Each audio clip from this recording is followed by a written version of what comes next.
From pretty much the present, this is your host, Adam Graham, bringing you a week of old-time radio detective podcasts from 2012. Because these podcasts are many years old, any offers or information included in the podcast may not be valid unless they're currently reflected on our Great Detectives of Old Time Radio website at greatdetectives.net. Here now is a week of Old Time Radio Detective Podcast.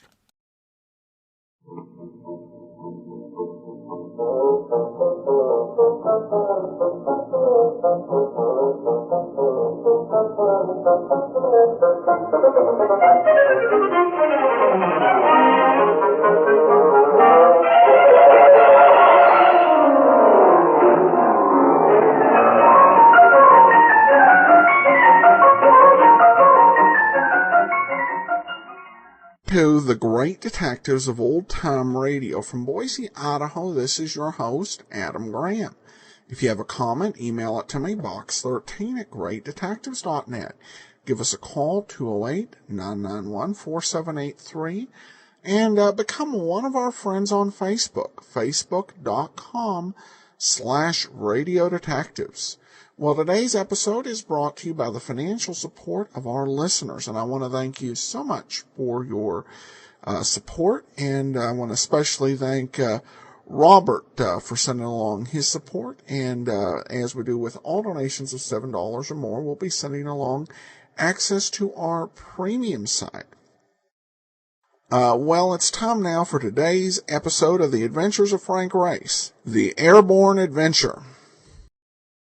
The Adventures of Frank Race, starring Tom Collins.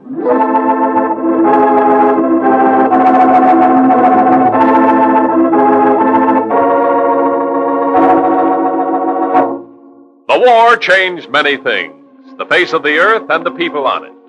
Before the war, Frank Race worked as an attorney, but he traded his law books for the cloak and dagger of the OSS.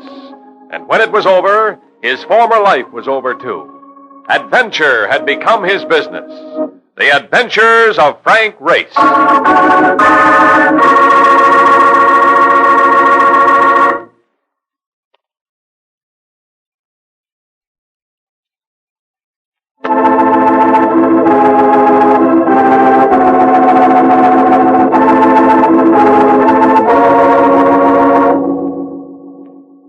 And now we join Frank Race for the Airborne Adventure.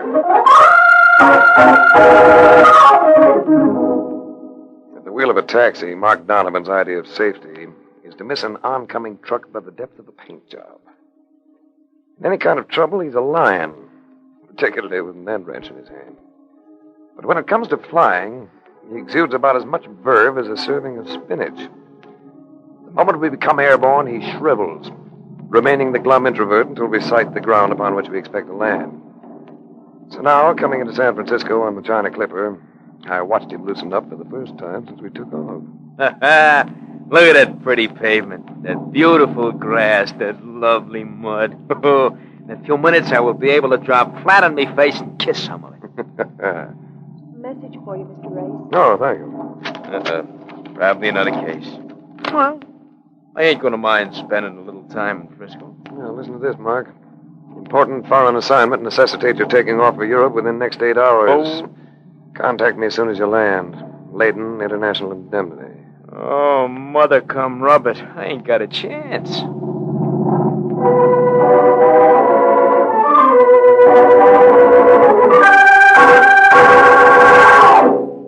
The personality of James Layton was a lot like that of the city in which he lived. Poised, cultured, friendly. It was the first time we'd ever met. Sit down, Race. Cigarette? Thanks. We're insuring the delivery of a set of plans for $1 million. Must be some plans. Drawings for a new type of plane. They're scheduled to be carried from Trieste to London, from London to New York. Like courier?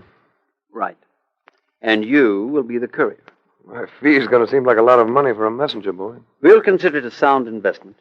We want those plans delivered. And now I'd like you to know Mrs. Jefferson. She's head of the aircraft company that bought the policy. Let's step into this other office. She's waiting to meet you. Mrs. Jefferson must have been about 60. She was big, Had a face that reminded me of an evaporated apple. And wore clothes that would have served better as paint rags. I liked her at once. Glad to have you in on this race. Did you tell him about it, Layden? Only about the plans and the fact that we want them delivered. Know anything about flying, Race? He's a pilot, Mrs. Jefferson. I noticed that on his file. Good. As a pilot, what would you say is needed most to develop private flying in this country on a mass production basis? A fairly safe family plane that'll sell for $1,000. Exactly. Up to now, it has been considered an impossibility, but not any longer. My company has found just such a plane.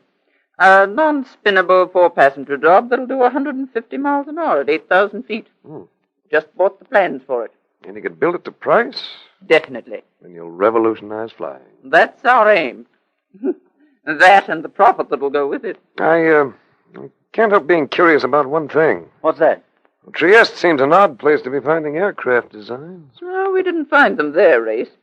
We found them in Budapest. But other parties seem to want them as much as we do. Getting them far as Trieste costs 3 lives. That's why we finally thought of insurance. The plans are hidden now, and safe. When they start traveling again, it's going to be another story. You see, Race, your fee isn't going to seem excessive after all. Mrs. Jefferson and I left Layden's office together. She had a car waiting and insisted on giving me a lift. You fly to New York, and from there to Trieste. I'll meet you later in London, where I'll be using the name Allison for reasons of security. I'm going to give you a New York address. You'll find a man there who'll supply you with plane reservations and information about your destination to Trieste. Hasn't been transmitted to me, also for reasons of security. Now, why don't you have dinner with me? You have 5 hours yet before you leave. Well, I'd enjoy that, Mrs. Jefferson, but I have a friend. If it's a woman, the best of luck. If it's a man, have him join us. I have just stolen a cook who can do lobster thermidor in a manner... Say no more. For dinner, you're having a pair of male guests.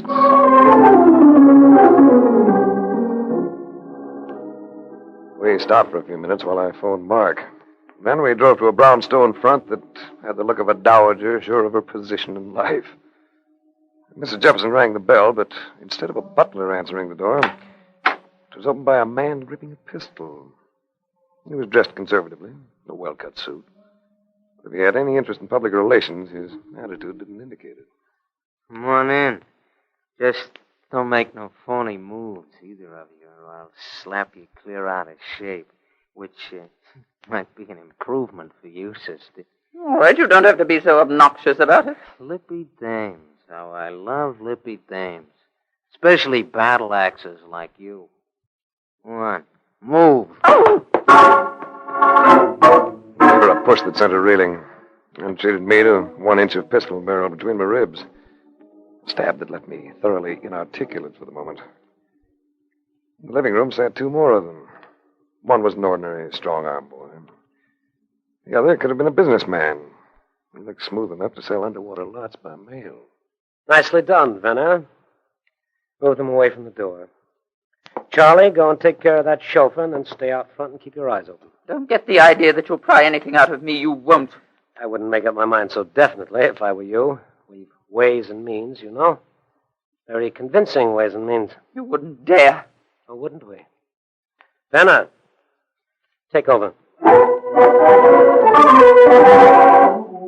Venner pulled several neckties from my pocket. Whirling Mrs. Jefferson round by the shoulder, he grabbed her arms, twisted them behind her, began lacing her wrists together. For an instant, this put him between me and the pistol held by Lanford. I stepped in and shoved Venner toward Lanford. It did no good. Lanford simply sidestepped and... That was a silly move, Race. My reflexes are a bit too quick for that sort of thing. I'm going to kick his teeth out for poking me like that. That's enough, Venner. Let's concentrate on the lady. I'd managed to take Lanford's pistol slap on the top side of my head, and I've absorbed kicks before. But for the moment, I couldn't have qualified as a gay and laughing boy. Nevertheless, I had to get up. I had to get up because of what they were about to do to the lady of the house. Hey, she's trussed up like a sack of spuds. All right. Here's a cigarette. You'll notice that it's lighted, Mrs. Jefferson. Now, if you're still determined to be stubborn. It's Charlie. Must be trouble. What's he trying to say? Cops. He says it's cops. We'll go out the window. What about the dame? Never mind. Come on. Reese, get me free of these things, will you? Where are you, Ray? In here. Who on earth is that? The other man who came to dinner. Hey, you all right, Rex? Yeah, I will be. Now, how did you spot this setup, Mark? Oh, I got hep when I saw that creep patrolling out in front. So I went and I called the cops. Can you imagine me calling the cops? The act of a solid tax-paying citizen. Hey, what do we eat? Here, Race. Hold this compact while I tidy myself. And this for you, Mark. You'll dine tonight. That I promise. You'll dine, and in style.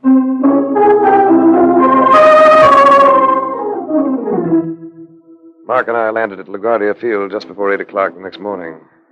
I left him drinking coffee while I caught a cab for my New York rendezvous. This turned out to be a 3-story walk-up, the look of which caused me to check the address I'd given the cabbie. He'd hit it on the nose, so I got out and went in. I could detect no sound from the other side of the door, but I tried again. The hallway had all the fragrance of a flophouse on a hot night, and I was anxious to click or get going. What do you want? I'm looking for a man named Rogers. He's not here at the moment. If you don't mind, I'll come in and wait for him. He may not be back for some time. After that hallway, the room actually seemed fresh, although this may have been an illusion created by the girl's presence. She had the equipment to do that to any room, and to any man. She held my eyes to such an extent that she almost had the door open before I realized it. Yeah, wait a second. Where do you think you're going? I was going to leave. You object? This room's been pulled apart. Did you have anything to do with it? Possibly. Close the door. A woman always resents that, you know. What? A man throwing his weight around. Sometimes a man has to. It's his only weapon. Who are you? The name's Race. Frank Race. How about you? I'm Anna Marainik. Viennese? Hungarian. Not exactly. Not with that accent. I lived in London all during the war with my brother. We were refugees. It is possible that my way of speaking was affected by being in contact with so many other accents. Oh, don't misunderstand me. I'll buy your way of speaking anytime. No use walking around each other like a couple of club fighters, is there? No use at all. I'd moved close to her, almost without realizing it. Now I took her in my arms, encountering no resistance. Her lips were soft, warm against mine. Finally, still holding her shoulders, I drew back to look at her. She smiled at me, spoke gently. Ray, Yes? if you look down, you'll see in my hand a pistol. An automatic that is pointed right at your stomach. Indeed, I do see it. Indeed, I do. So you are going to back away, and when I open the door and leave, you are going to make no attempt to stop me. Is it understood? Perfectly. Yeah, but you might do one thing for me. What is that? You might give me your telephone number. You'll find it in the book. After that embrace, getting my thoughts back on business was tougher than rolling out of a warm bed into a cold tub. But I made the switch. There was another door besides the one to the hall, a door partly ajar. I pushed my way past it into another room, and there was a man sitting in a chair, his arms thrown wide, his legs spread as if to keep him from toppling to the floor. The bullet had entered his mouth. I didn't need a look to know what the back of his head had looked like. Probably my man Rogers. So gingerly I went through his clothes, came up with a wallet. I just opened it when a noise at the door clutched my attention. A uniformed cop stood there, engrossed in drawing a bead on my head with his pistol.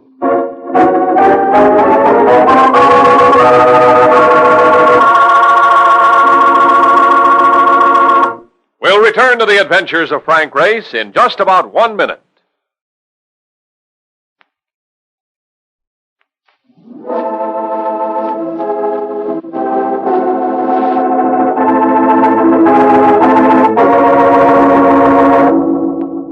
now, back to the adventures of Frank Race.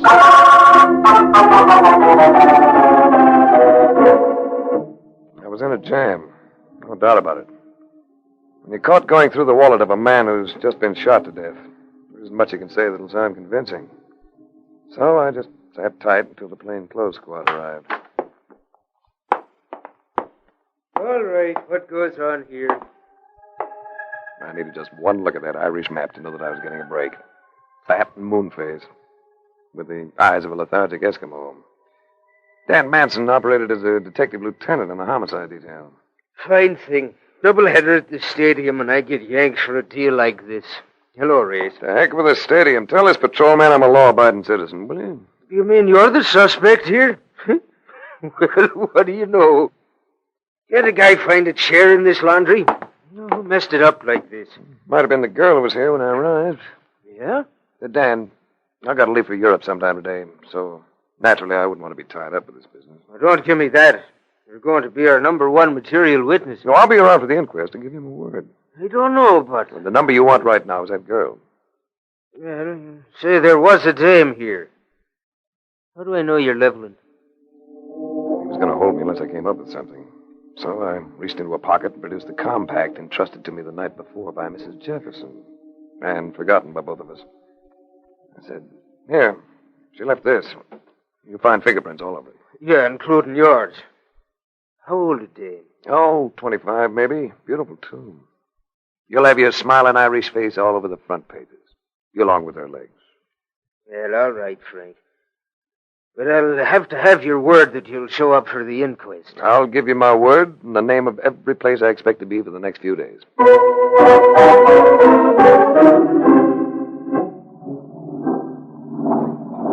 Well, here we are again, flying. I'm up in the air so much lately, I'm beginning to feel like a pigeon. You'll get used to it. Not me. I'll never get used to any part of flying. It just ain't natural. Possibly that's the answer. If you knew why it is that a plane flies, you might be more relaxed about it. Sit back, boy, while I brief you on the principles of flight. All right. I just as soon settle for a good stiff drink.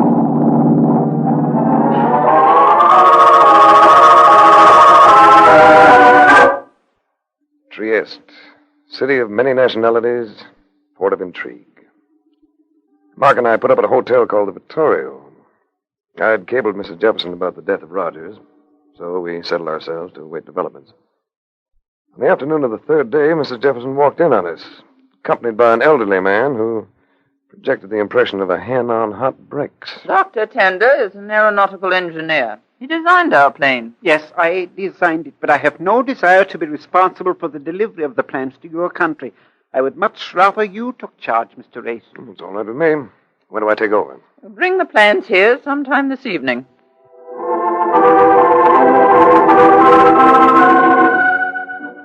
By 9 o'clock, Mark and I had become restless and hungry. Deciding they could wait for us if they arrived while we were absent, we started out for a bite to eat. But in the lobby, the sight of a girl talking to the night clerk stopped me short. Hey, chum, what goes? At the desk. It's the femme fatale I encountered in New York. And you want to call her a killer? What a lovely way to die. Something tells me this is going to be an interesting evening. I'm going to talk to her, Mark. Wherever we go, shadow us. That's Donovan. Always on the edge of things. Look, maybe she's got a friend. Then I could protect you on the spot. Get out of sight. Here she comes. Good evening, Miss Marinick. Oh, it's you. You couldn't be surprised. What do you want? Yeah, thought you might like to have dinner with me. You are a strange person. You'll learn a lot more about me while we dine. Shall we? All right, Grace.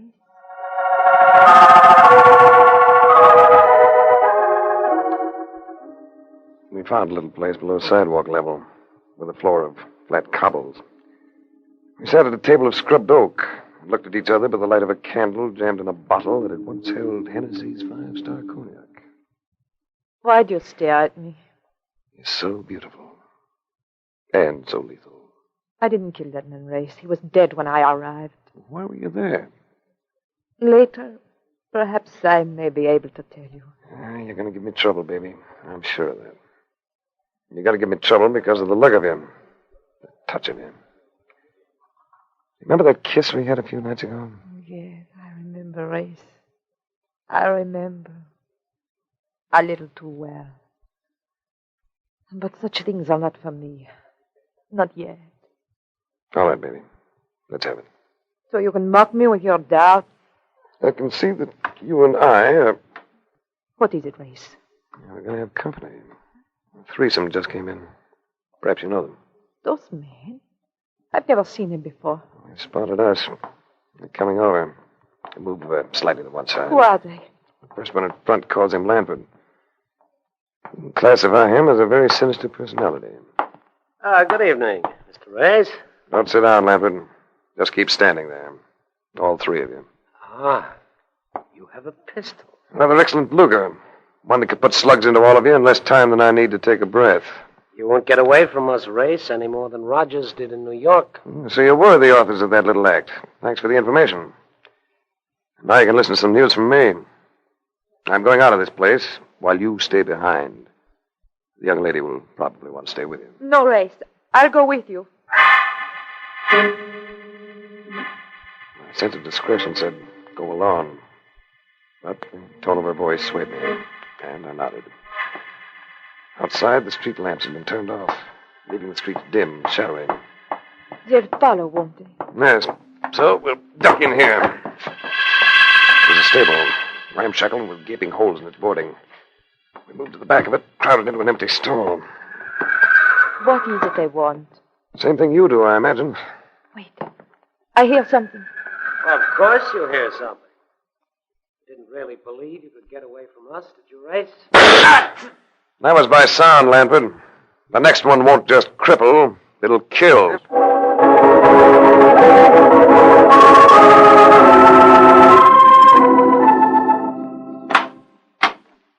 Where on earth have you been? We've been waiting for ages. I'm sorry. We had a brush with your friend Lanford. We had to take him to a hospital. Splendid. Here are the plans, Mr. Ace, in this cylinder. You find it rather bulky, but strong. Would you like a look at the drawings? After the excitement they've caused, I certainly would. The power plant is one of the big things here. Mm-hmm. So I see.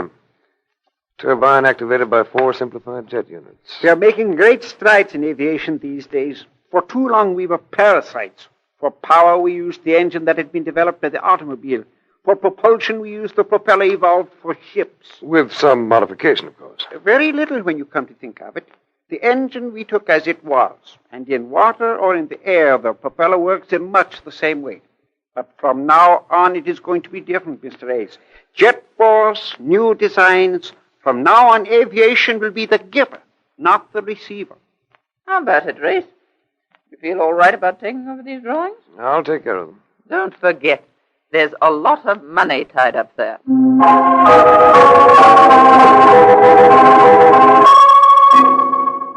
When they left, I rumpled the bed and slipped the cylinder holding the plans under the covers. I'd scarcely done this when... I'll get it, Race. May I come in, Race? Hey, thought we took you to your hotel. I have to see you again. Do you have those plans, Race? As a matter of fact, I do. Why? Those plans were developed and drawn by my brother. They were stolen from him, and they were his life. If I don't get them back... You don't believe me, do you? Maybe more than you think. What was your brother's first name? Richard. Richard Moraney. That checks. The initials are M on each corner of the plans. Now we'll check something else. What are you doing? The container is not only bulky, its walls are suspiciously thick. So I'm cutting it here and... There is something between the layers. Yes. A canvas. And it's probably a... Put that down, you idiot, before you destroy it. And you wouldn't want me to destroy an old master, would you, Mrs. Jefferson? So this is what Lanford's been after. You didn't miss a trick, did you? Big insurance for a smokescreen so he could move the painting without suspicion. With me as the clay pigeon. Pick up that cylinder, Tender. Still going to move it, Race. I know a gentleman who will pay me $500,000 for that painting. Just tell me one thing. How did you spot us? Your Dr. Tander's such an obvious fake. No aeronautical engineer would ever make the statement that the propeller of a ship and the propeller of a plane work the same way. Would he, Mark? Nah. An airplane prop makes a vacuum, which sucks the plane into it. You see, Rice, I remember. While the propeller of a surface vessel literally screws its way through water, which is practically a solid. So we muffed it. We didn't miss when we saw this girl come up to your room. So long, Race. Better investigating next time. And don't try to follow me.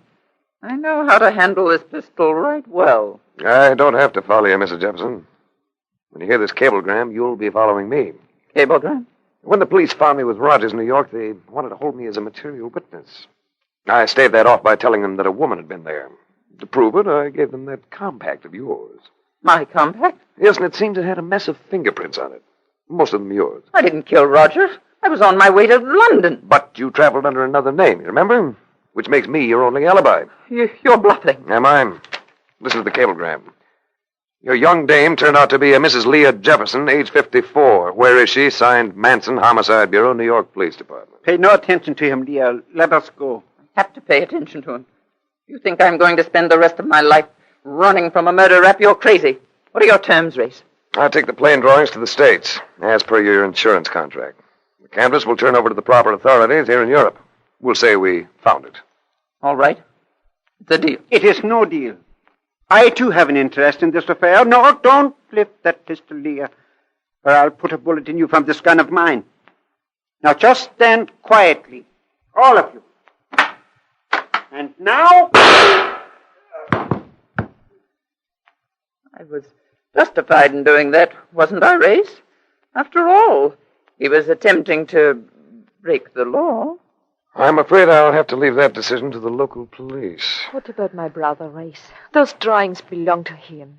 You might get in touch with him. Tell him to come along with us. I imagine he might be able to make quite a deal for himself over there. Besides, I'd kind of like to have you along, too.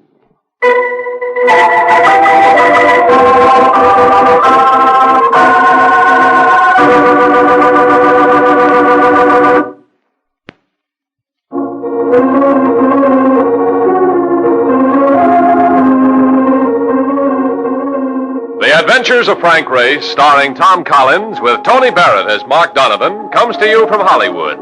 Others heard in tonight's cast were Gene Bates, D.J. Thompson, Tom Holland, Frank Lovejoy, and Parley Bear. This series is written and directed by Joel Murcott and Buckley Angel. The music is composed and played by Ivan Ditmars. Be sure to be with us again this same time next week for another dramatic chapter in The Adventures of Frank Race. Art Gilmore speaking. This is a Bruce Ells production.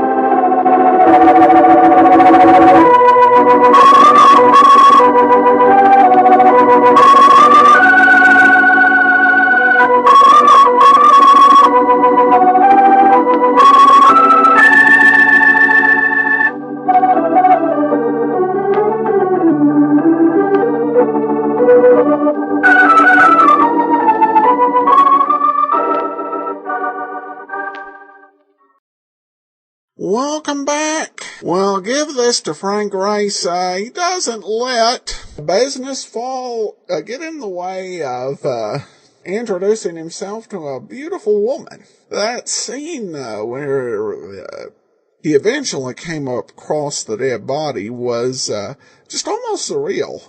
But the subtle charm of the series, and Mark Donovan continues to prove himself just one of Radio Detective's most outstanding sidekicks. So, another great episode. I hope you enjoyed it. We will be back tomorrow with the Fat Man, and then join us here on Monday for another episode of Frank Race.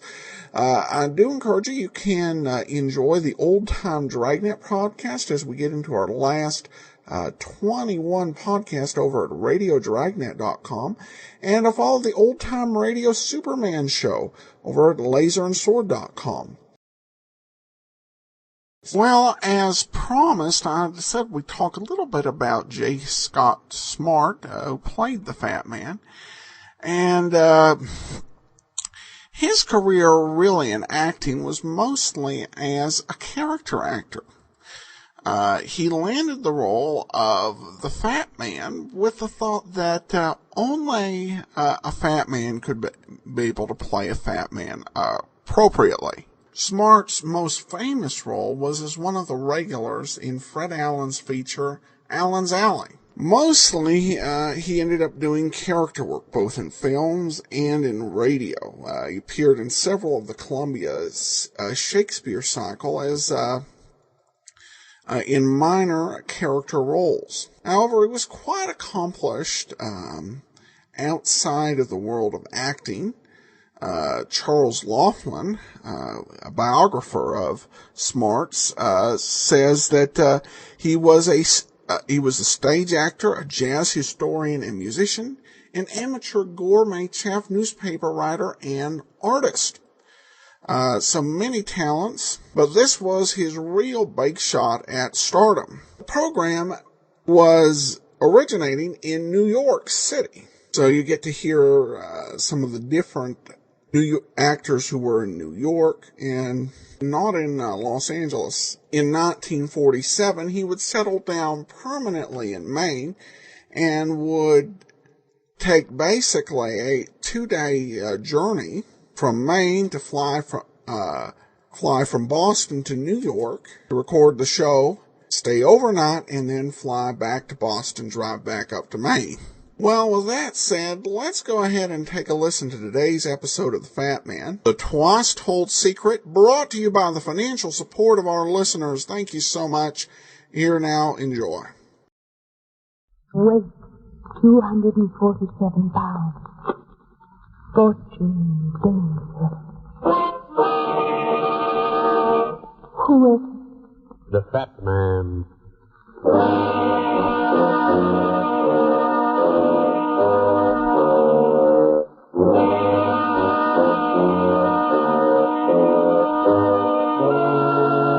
Your neighborhood shoe repairman and O'Sullivan, America's #1 heel, bring you Dashiell Hammett's latest and most fascinating character, the Fat Man. The fast-moving, mysterious adventures of a criminologist who tips the scale at 247 pounds. Tonight's adventure, The Twice Told Secret. And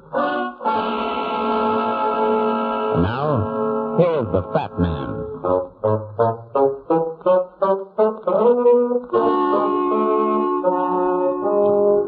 For one reason or another, most people think a fat man is a jolly fellow with a soft heart and a timid soul. Lots of times it works out that way. But most of the time, the guy that's fat never gives up thinking he can be thin. And in the back of his mind, he's just as fast on his feet as you are. Especially with a woman. As a matter of fact, with a woman, he might even be a little faster.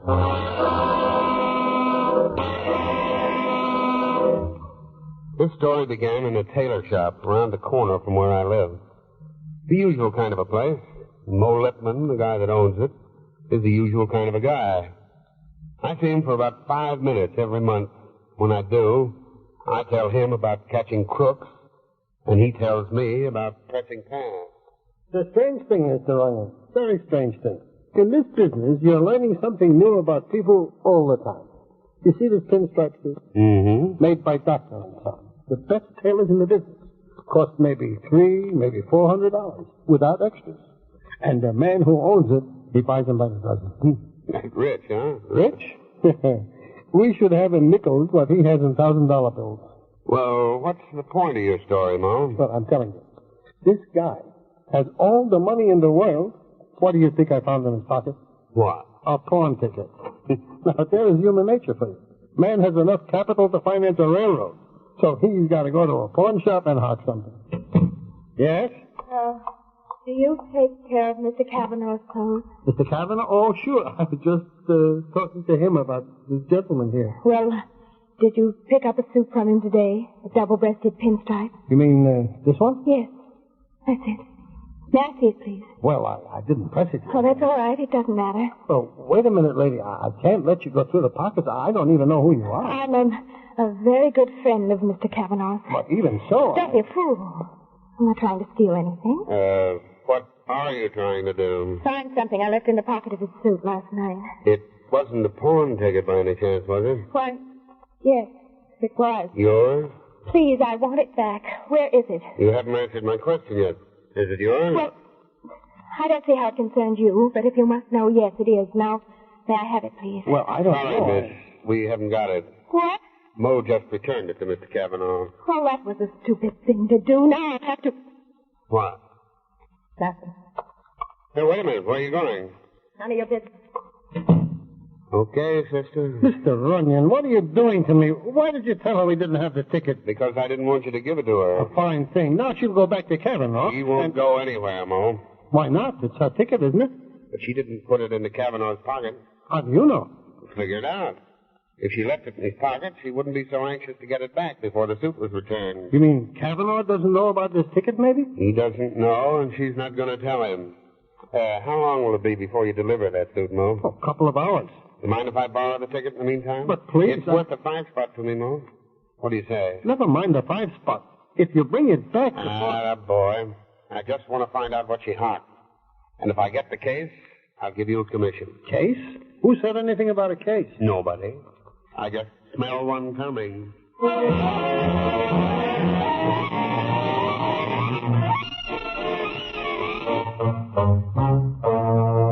Well, if it's not your ticket, Mr. Runyon, I don't know if I ought to show you the merchandise. But I just told you, I'm thinking of making the ticket good.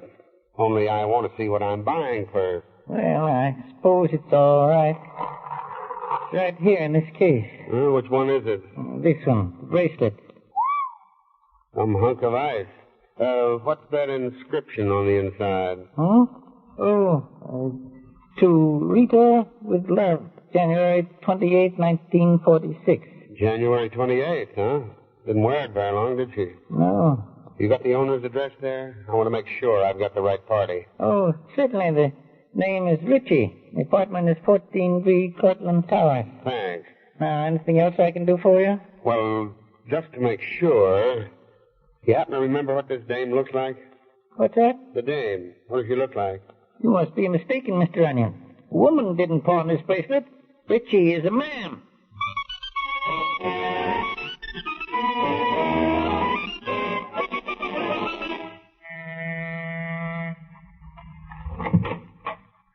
Yeah?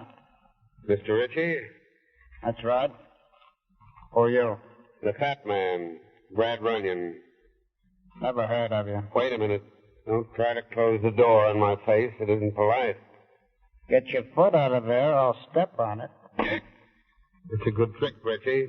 It works. Here's one for you. You dirty louse. Don't blame me, Ritchie. You're not up on your judo. What do you want? I'd like to come in. May I? Come on. What do you want? I'd like to know how you happened to get a hold of a bracelet, Ritchie. A bracelet belonging to a girl named Rita. How did you know about that? I have 4 ears. Now look, what gives with this bracelet you pawned? I didn't pawn anything. Look, Ritchie, I've got the ticket right here in my pocket. How did you get a hold of it? The same way you got the bracelet. I lifted it. Now, don't be funny. Rita gave me that bracelet. She did, huh? Rita who? Morgan. She's a friend of mine. What does she look like? Why should I tell you? What does she look like? Oh, she's blonde. About 30. Stands about so high. Yeah, it's the same one, all right. You know her? Well, I just met her in a tailor shop. Only I can't figure being a friend of yours. Settle your papers, mister. I don't have to talk to you. Would you rather talk to the police? About stealing a bracelet? Sure. What's going on? You left the door open, Richie. I didn't. The fat man did. What? So you do know each other. I told you we did. Just a moment. What's he doing here, Richie? Accusing me of stealing your bracelet. He's got the pawn ticket in his pocket. Oh, you brought it back to me. No, ma'am. I didn't bring it back to anybody. For heaven's sake, what are you trying to do? I want that pawn ticket. I've got to have it. Well, you won't get it by pounding on my chest. Now lay off. You don't understand. You don't know what that ticket means to me. Save it, sister. My heart's out on strike today. Oh, thanks. Okay, I'm going. Only I didn't know you had the right to kick me out of another man's apartment. Another man's apartment? What are you talking about? Richie doesn't live here. No? No. This is my apartment.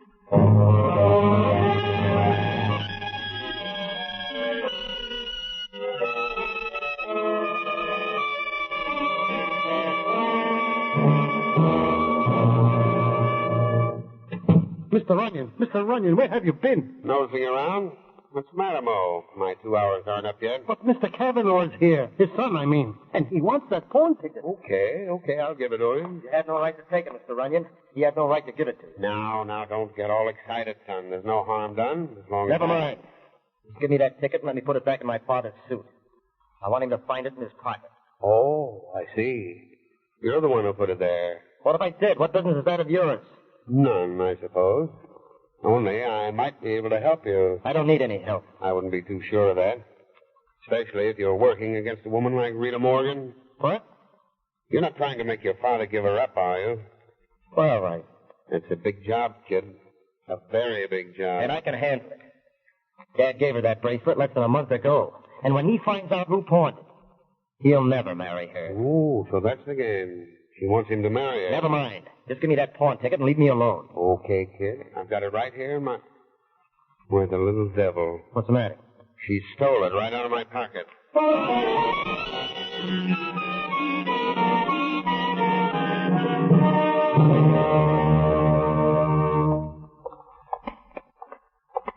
Look, kid, there's no point in dragging me into your father's office. Oh, yes, there is. Now, look. I want you to tell him exactly what happened. And tell him about Richie being in that apartment, too. That's a stiff order, Dick. He isn't going to like being told things like that if they're engaged to be married. But they can't be married. Don't you understand? All she wants is his money. His in particular? Or just anybody's? Anybody's. You've got to make Dad see that. Otherwise, he'll regret it for the rest of his life. Okay, kid. I'll do the best I can. All right, come on. You, busy, Dad? Why, Richard. What's the matter? Nothing. I just want you to meet somebody. Mr. Runyon, this is my father. How do you do? How do you do? Mr. Runyon's a private detective, Father. Oh, yes, I believe I've heard of him. Hi. It's about Rita, Dad. Mr. Runyon's found out... Dick, please. I think you ought to allow me the privilege of speaking to him alone. Don't you agree? All right, Dad, I'll go. I'll speak to you at home tonight. Very well, sir. Poor kid, he's all upset. Maybe he has a right to be, Mr. Kavanaugh. Now, look here, Runyon. Before you take sides in this case, you better know all the facts. What are they? Well, one of them is I know about that pawn ticket. Mm-hmm. I'm glad you told me. And I know about Richie, too. At least I know he's pawned some of the things I've given Miss Morgan. And you're still engaged to be married? Yes. Does that surprise you? A little. Then this will surprise you more.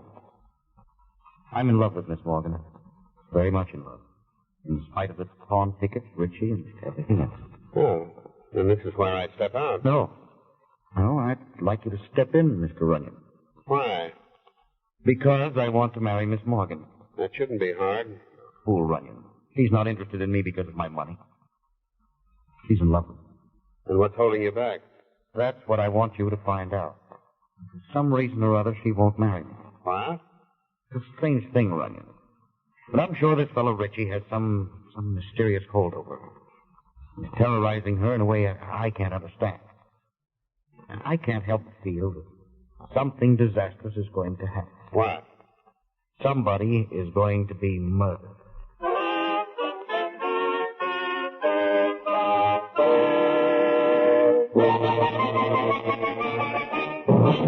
Before we continue with the Fat Man and the twice-told secret, here is a brief message from O'Sullivan, America's #1 heel. The next time you have shoes repaired, tell your shoe repairman to put on O'Sullivan's rubber heels. O'Sullivan's heels and soles are made carefully and scientifically.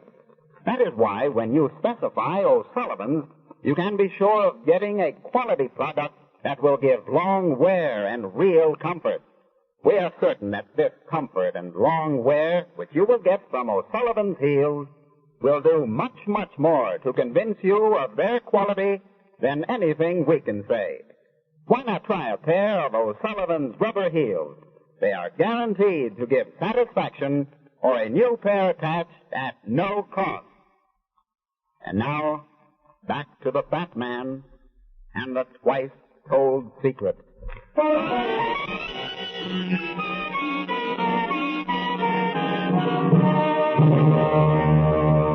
Martin Cavanaugh has engaged the Fat Man to discover why his marriage to Rita Morgan has been postponed twice under the most mysterious circumstances. Circumstances which lead Cavanaugh to believe that somebody's going to be murdered.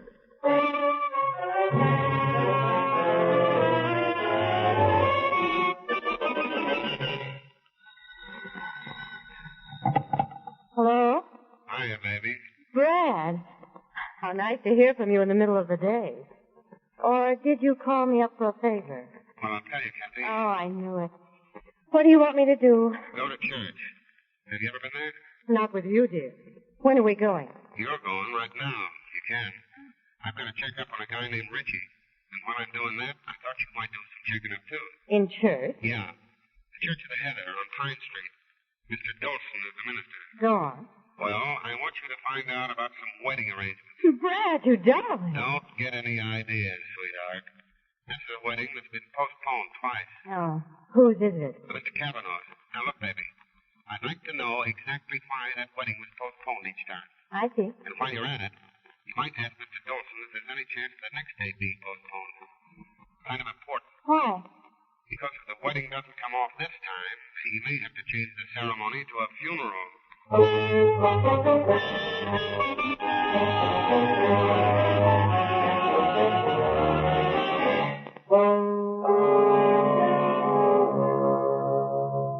I don't quite know how to answer your question, young lady. You see, the wedding has been called off twice already, under the most peculiar circumstances. How do you mean, Mr. Dawson? It was originally scheduled to take place about 3 months ago. But just a few days before the ceremony, Miss Morgan was stricken with a heart attack. That doesn't sound terribly mysterious. I didn't think so either at first. But when I stopped in at the hospital to pay her a visit, I found out she wasn't even registered. Oh, I see. That's why I was surprised when they set another date for the wedding. But that date was called off, too. What? There was some difficulty about her license. Mr. Cavanaugh said it was his fault. But I always had a feeling it was hers. Then you don't really know if the ceremony will ever take place. Well, another date has been set for the week from Monday. Mr. Dawson? Yes? My name's Richie. Richie? How do you do? I understand you're planning to perform a wedding ceremony next Monday afternoon. Why, yes. You better call it off. I beg your pardon. Call it off, Mr. Dawson. Otherwise, you're going to have trouble. Just what do you mean, young man? I mean you won't get through the ceremony. Take my tip, Padre. Call the wedding off.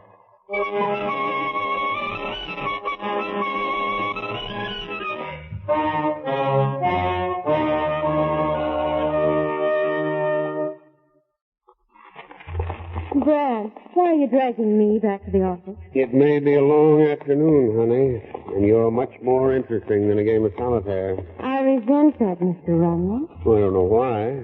Solitaire is my favorite game. For one person. I'm getting pretty tired of being taken for granted all the time. Oh, don't be a chump. I feel like a welterweight when I'm with you, baby. I wouldn't swap you for a bowl full of Hedy Lamarr. Hey, that's funny. What? The door's open. Cleaning woman must have forgotten to lock it. Oh, I hope nothing's missing. It better not be. Nothing's missing, Kathy. Something's been added. What? A man on the floor. Oh, Brad. Is he dead? He certainly looks it. There's blood all over him. Who is it? It's Ricky.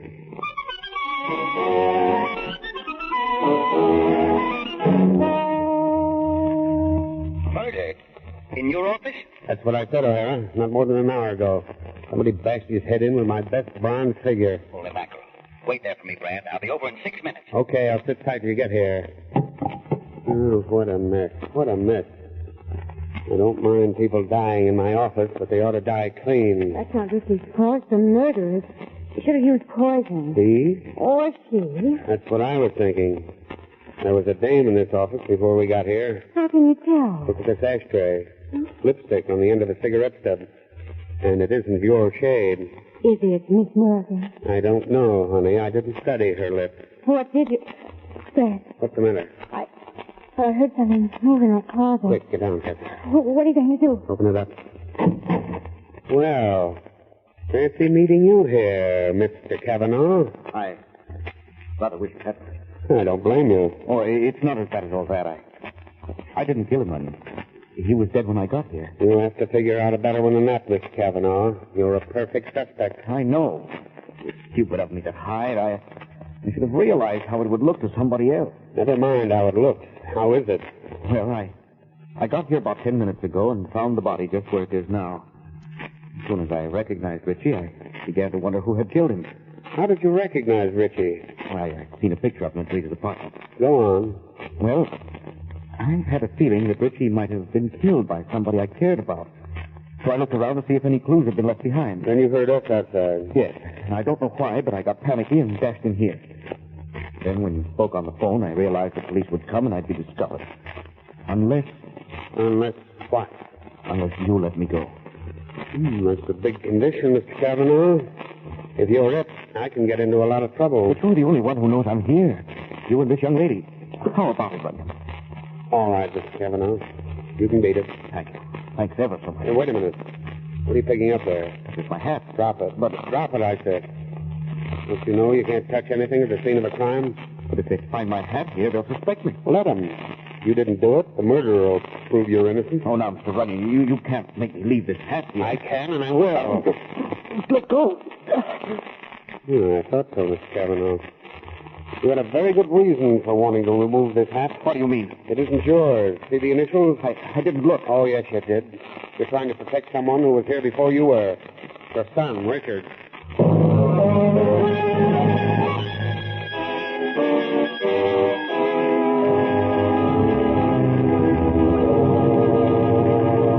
This is important, Parker. Now tell us, when did Richard leave the house? About 10 minutes ago. And he was here at home all afternoon? Yes, Mr. Runyon, except for about 15 minutes. When was that?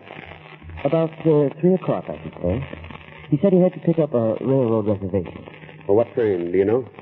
Yes, the 8 o'clock flyer to Chicago. And he's making a run for it. Just a minute, Runyon. Did Richard say he was leaving town tonight, Parker? Oh, no, sir, he's not leaving. He hasn't packed or anything. Then why did he pick up a railroad reservation? Oh, that wasn't for him, Mr. Runyon. Huh? How do you know? Because the chauffeur delivered it to Miss Morgan.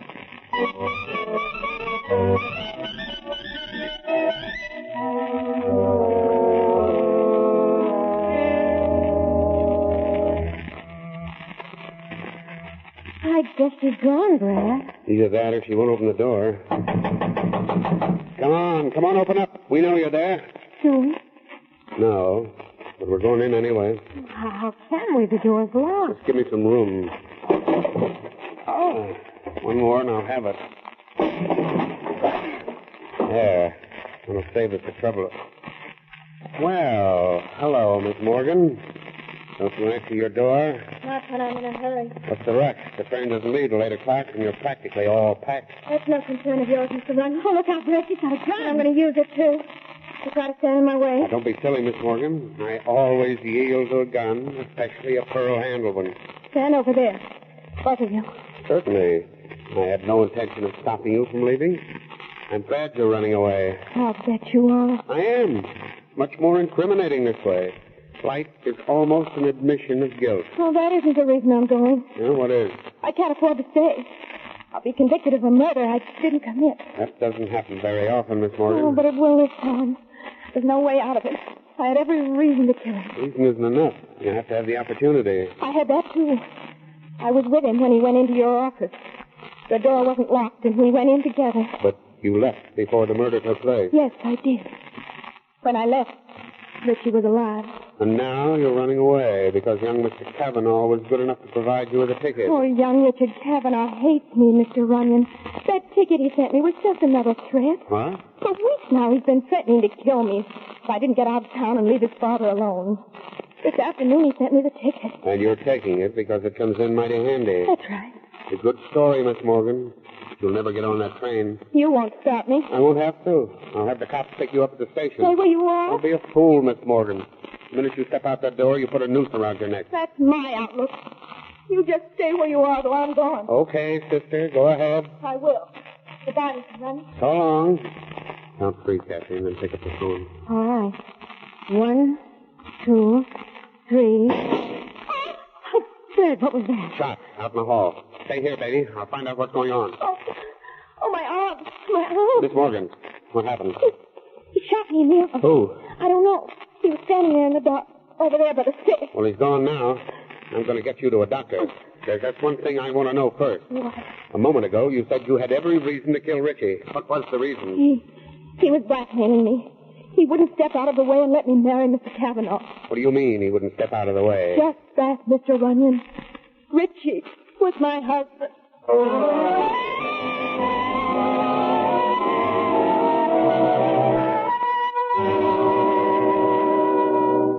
Hello, O'Hara? Well, it's about time you called, Runyon. Where the devil are you? Over at the doctor's with Kathy, Miss Morgan. Are you sure you're with Miss Morgan? Of course I am. She's in with the doctor right now. Well, you better keep an eye on her. Yeah, what's the matter? She may be pulling a stunt to duck out on you. Didn't you tell me she held you up with a pearl-handled revolver? That's right. Well, we found the gun in the hall with 2 chambers empty. And if you ask me, she shot herself with it.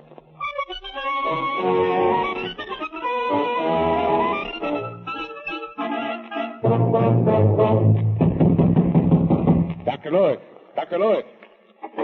Yes? What is it, Mr. Runyon? Have you finished treating Miss Morgan yet? Why, of course. I finished about 10 minutes ago. Well, where is she? I don't know. Didn't she come out this way? No. Is there another exit in the back? Why, yes. Then that's the one she must have taken. Call up O'Hara, Cappy. Quick. Tell him to get a hold of Cavanaugh and meet me at the station. There's still time to catch that train.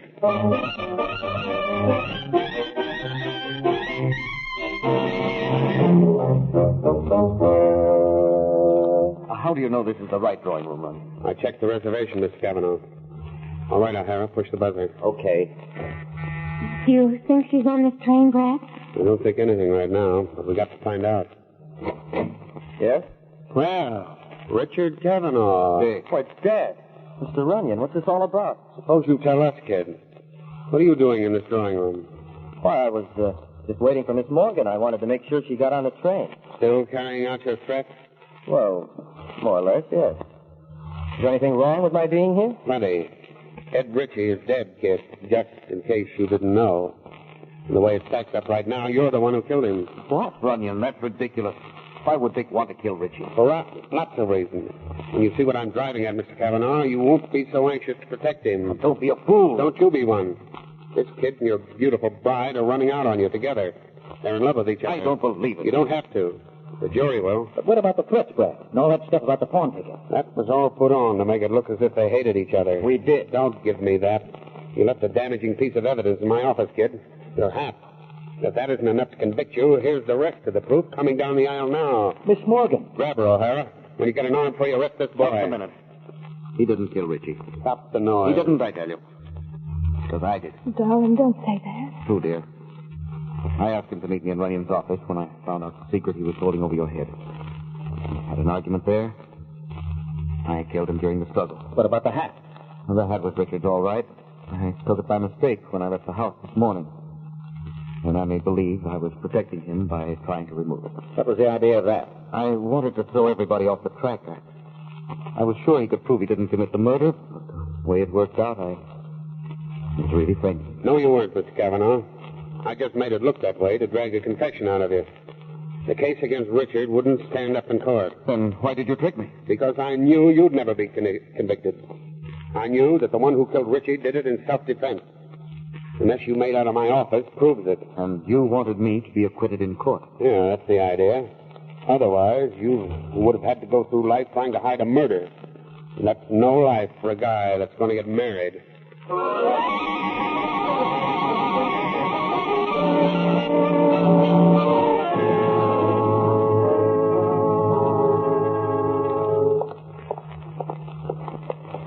Well, I guess I was wrong about you, Brad. You have got a heart after all. I told you that, baby. It's in here somewhere. But how can I find it? Don't look. Why not? Isn't it any use? I don't know, Kathy. My heart doesn't beat like other people's. Oh? What happened to it? Well, it's a long story. But back in the days when I was young and only 220 pounds, a beautiful girl like you decided to find out what made it tick. And? Well, she kind of bungled the job. She cut it up into a lot of little pieces. Nobody's been able to put it back together again. Brad, don't say that. I'm sure I know the cure for Humpty Dumpty. Okay with me, honey. If you're game, I'll take the treatment.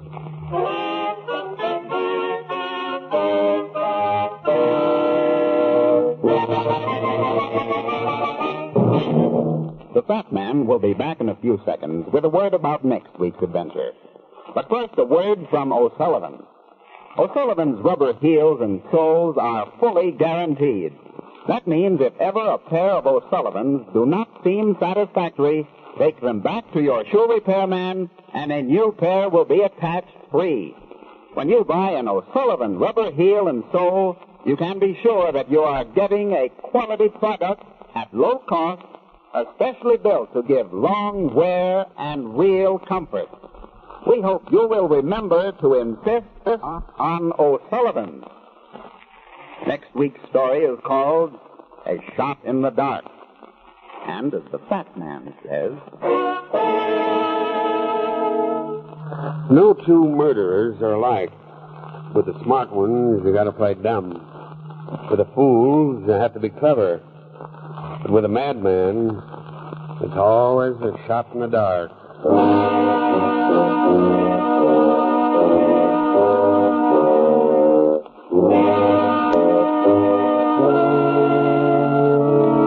listen in again next week at this same time when your neighborhood shoe repairman and O'Sullivan, America's #1 heel, bring you A Shot in the Dark. Another in the adventures of Dashiell Hammett's exciting new character, the Fat Man.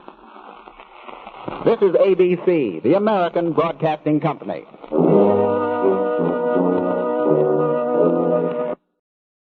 Welcome back. Well, I wish the sound quality was better on these because these are just so entertaining with a lot of twist in them. And I think very cleverly done, emotionally well played. One thing I should add about this series is that theme music is just so appropriate. Because with the way the tuba is used, it just screams Fat Man. Well, we turn now to listener comments and feedback and an email from Bill, who's asked 2 questions. One's about Fat Man, one's about Johnny Dollar. I'll read one today and save the other for Friday. He asked, I'm glad to hear you'll be airing the Fat Man series. It's one of my favorites. It's rather interesting to me that his weight was 237 pounds.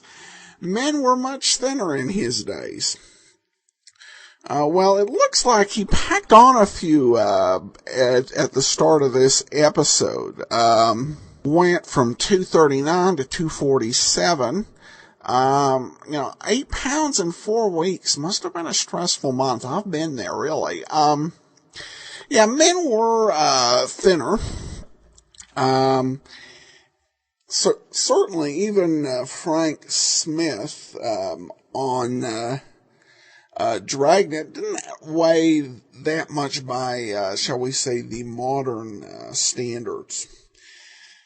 Of course, the Fat Man, because for me, 247 would be a pretty good achievement. Some of us, we've definitely grown bigger as a people. Of course, the real Jack Smart, he was about 40 pounds heavier than the character he played on the radio. And that may have served as a bit of a limitation on his acting career. All right, well, that will do it for today. We will be back tomorrow with Let George Do It. And then join us back here on Tuesday for the Fat Man. Well, today's episode is brought to you by the financial support of our listeners. And I want to especially thank Kelly, Brian, and Sean Thank you so much for all your support, and all donations of $7 or more do receive access to our premium site. All right. Well, now it is time to get into today's episode of Let George Do It. I should mention, we're into the 1952 episodes as of last week. This week's is from January 14th, 1952, and the title is The Bad Little God.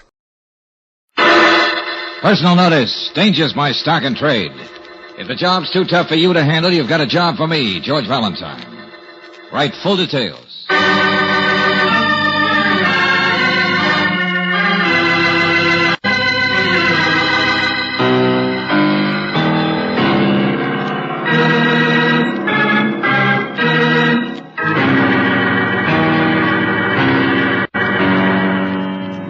Standard Oil Company of California invites you to Let George Do It.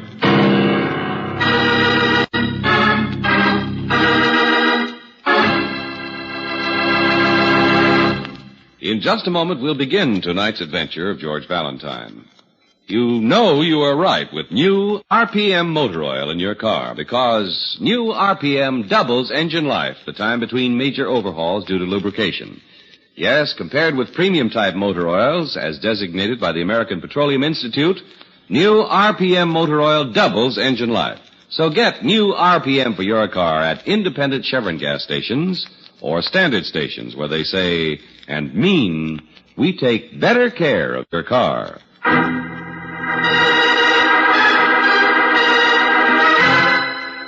The Bad Little God, another adventure of George Valentine.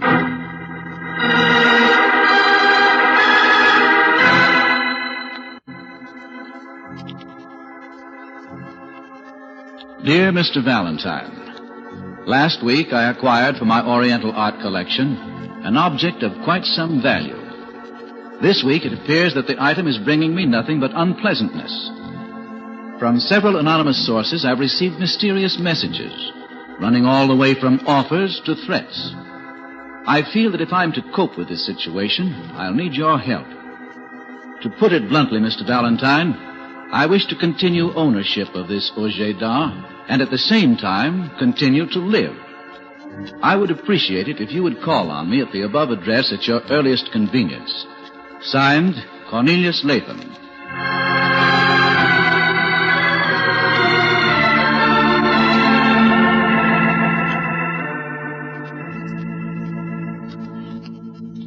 Sorry we couldn't get here until evening, Mr. Latham. Hope we're not too late. Not at all. I never retire early. Drink, either of you? No, thanks. I'd rather hear more about this art object that seems to be causing the trouble. What sort of thing is it, Mr. Latham? I'll get to that in a minute, Miss Brooks. To start at the beginning, last week, a young ex-GI came to me, lad who spent a good many months in Korea. Brought the item along. Wanted to sell it to me. Oh, it's something from Korea, then. From North Korea, or North China. It's hard to say until I give it more study. One thing I do know, it's a valuable piece. And the price the young man asked was extremely low. Naturally, I bought it. And that's when your bad luck began, huh? Well, not at once. Not until I made the mistake of announcing to the world that I had it. Announcing to the world? Well, practically that. I have a good friend who is art editor of one of the newspapers. Whenever I get an interesting new item, I send for him, and he runs a story and pictures on it in his column. And that's what happened with this, whatever it is. Exactly. You may have seen it in last Sunday's editions. Well, no. I'm afraid I don't follow the art department. Mm-hmm. Well, in that case, I'd better show you the object in question. I've been keeping it in this strong teakwood box. Not that that would prevent anyone from stealing it. There we are. This is it. Oh, what a hideous thing. What is it? It, Miss Brooks, is an Oriental idol. One of the minor deities. In this form, it's usually called the god of evil, or some such name. It certainly looks evil enough. That's for a purpose. You see, it's not supposed to attract evil, but to drive it away. Which it doesn't seem to have done in your case, Mr. Latham. What about these offers and threats you wrote about? Know who they were from? Only one. The others, a woman who demanded that I give it to her.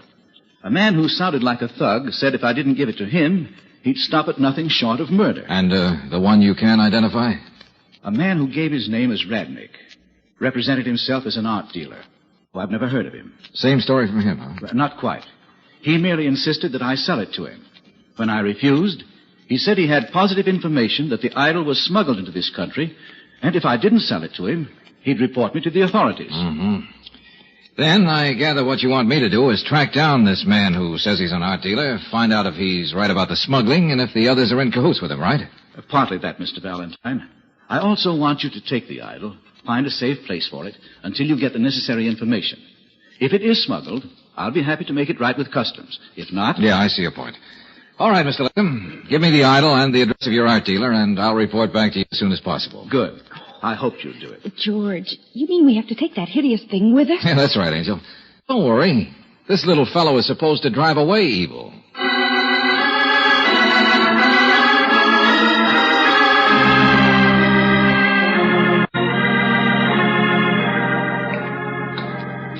George. Yeah, Angel. This whole thing absolutely gives me the creeps. It does, why? Well, carrying that ghastly thing around with us, and it's so dark out here on the street. If anybody wanted to do anything to us... Car's right here. Nothing's going to happen. Say, you're not superstitious, are you, Brooksy? I'm beginning to think I am. Well, don't let it get you, Angel. I'll just put his nibs in the back seat. There we are. Climb in and we'll get going. Yes, all right. Phew. He's a heavy little guy. Must be made of solid lead. I'll come around... Just a minute there, Valentine. What's that? George, what's the matter? It's all right, Brooksy. Okay, what do you want? That box you just brought out of the house. Pass it over. Oh, no, Buster. Afraid I can't accommodate you.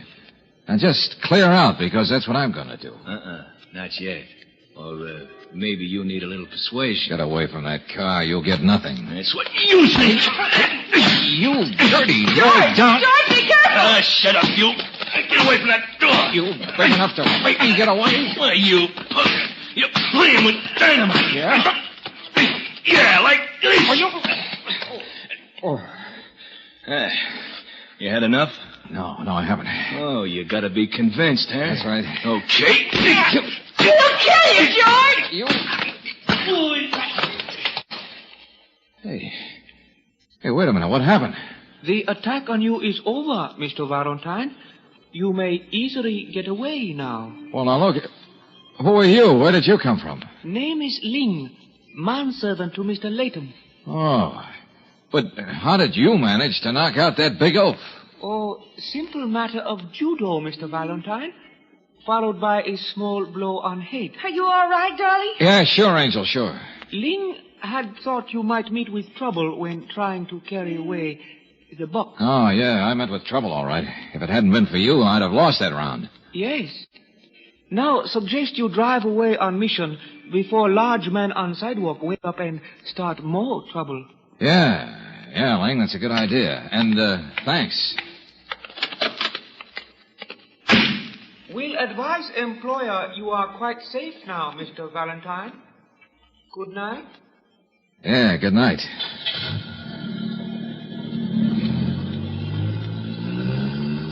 George, I knew something bad would happen.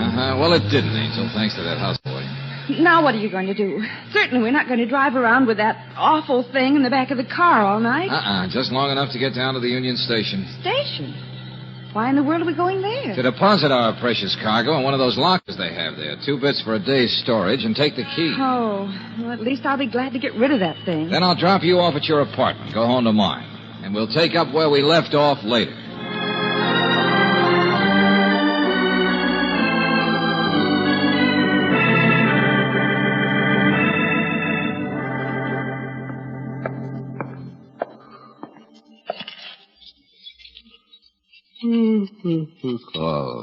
I gotta get some sleep.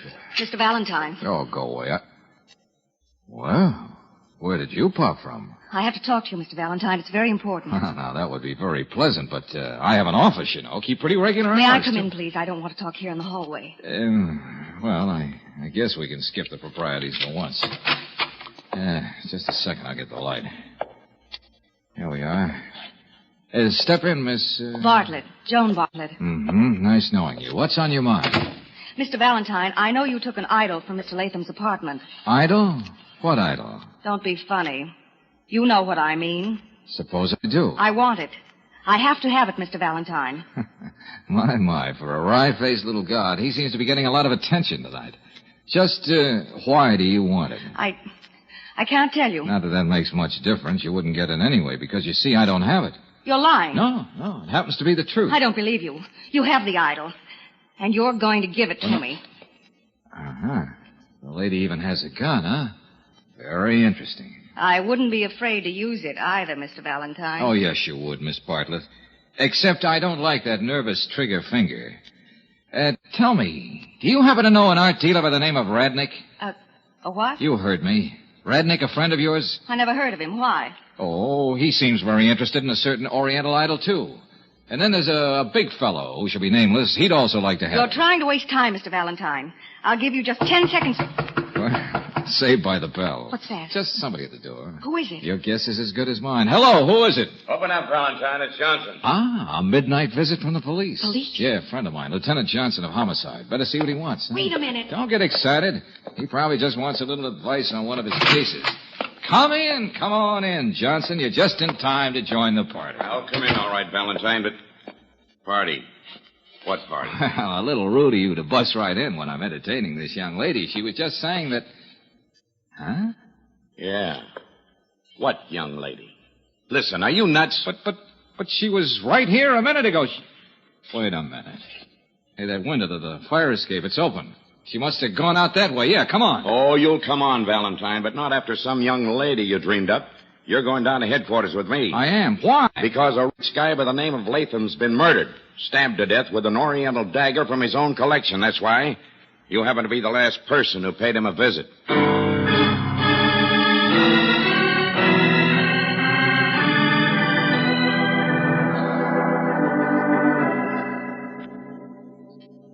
So, there you are, Johnson. That's the whole story. Yeah, and what a story.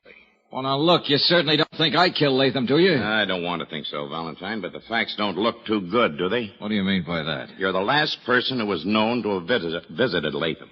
You admit being in possession of some kind of an idol that belonged to him? Now, wait a minute. There's somebody who can swear I didn't kill him. Yeah, who? Latham's houseboy, an Oriental by the name of Ling. I told you he saved me from that thug. I know. They're questioning Ling down the hall right now. Well, don't you see, Johnson? Ling knew I was taking the idol with me. Now, he wouldn't have killed his master for it. He followed me down to the street and fought off the guy who was trying to get it. Well? Well, he knows that Latham was all right when we left him. He came outside to protect his master's property and when... Wait a minute. Hello, Johnson. Oh, yes, Sergeant. Anything up? Oh, he does, huh? Yeah, okay, thanks. Let him go and come on in here. Well, Valentine, that takes care of you, all right. Takes care of me? What do you mean? The Oriental Ling checked your story. He's given you an alibi. Oh, yeah, that's good. Hey, Johnson, you didn't really think I had anything to do with it, did you? Of course not. Go on home and get some sleep while I spend the rest of the night trying to start on a new tack.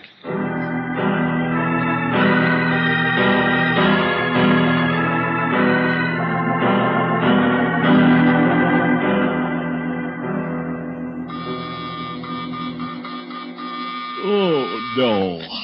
No, what do you want? Now, who's that? Wait a minute. Yeah, what do you... Mr. Valentine. Ling, what the devil are you doing up at this time of night? You will ask me to come in, please? Huh? Oh, well, yeah, sure. I just got home. I know. I was waiting for you. Oh, brother, I'm beginning to think I'd better transact all my business from my apartment here. What's on your mind? It is about the idol. Oh, yeah? Say, I forgot to thank you for giving me an alibi in Mr. Latham's murder. I did not come for thanks, Mr. Valentine. Only for the idol. The idol? But, I don't have it here, Ling. There is no need to hide the fact from Ling, sir. I must have the idol. You too, huh? Why? I cannot say. Well, look, Buster, you'd better say, or I'll begin to think you killed Latham yourself. I did not kill him, no. Where is the idol, Mr. Valentine? Oh, now look, it isn't here, I tell you. Now, come on, get out of my apartment before I call the police and have you thrown out. Thrown out? Oh, I do not think so. You remember the big man who attacked you? Yeah, sure. Now, would you please... He was much larger than you. So what must happen to you will be quite easy. Hey, what's the idea? One should always know how to defend himself against judo. Sleep well, Mr. Valentine.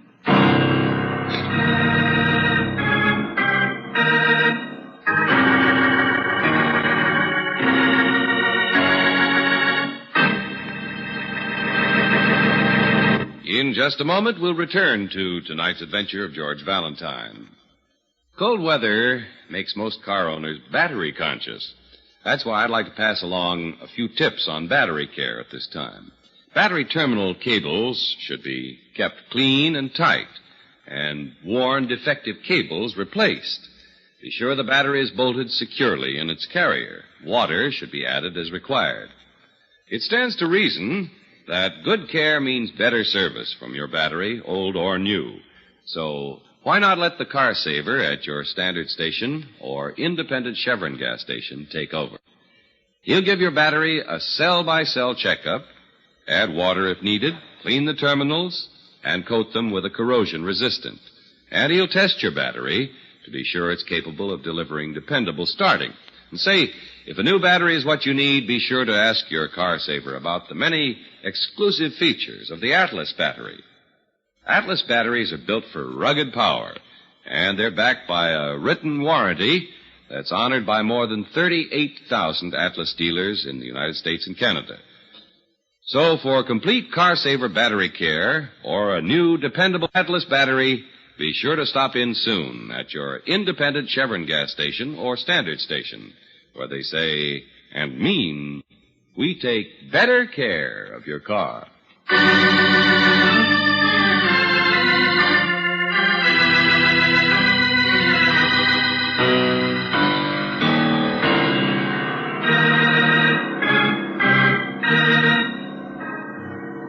And now, back to tonight's adventure of George Valentine. You're hired by a wealthy art collector whose recent purchase of a gruesome Oriental idol has brought him a series of mysterious and threatening messages. You agree to keep the idol and track the threats back to their source. So far, you've found at least 3 people who are trying to get possession of it, and you wound up a hard night unconscious on the floor of your own apartment. So if your name is George Valentine, you're still sleeping off the experience at 9:30 in the morning when...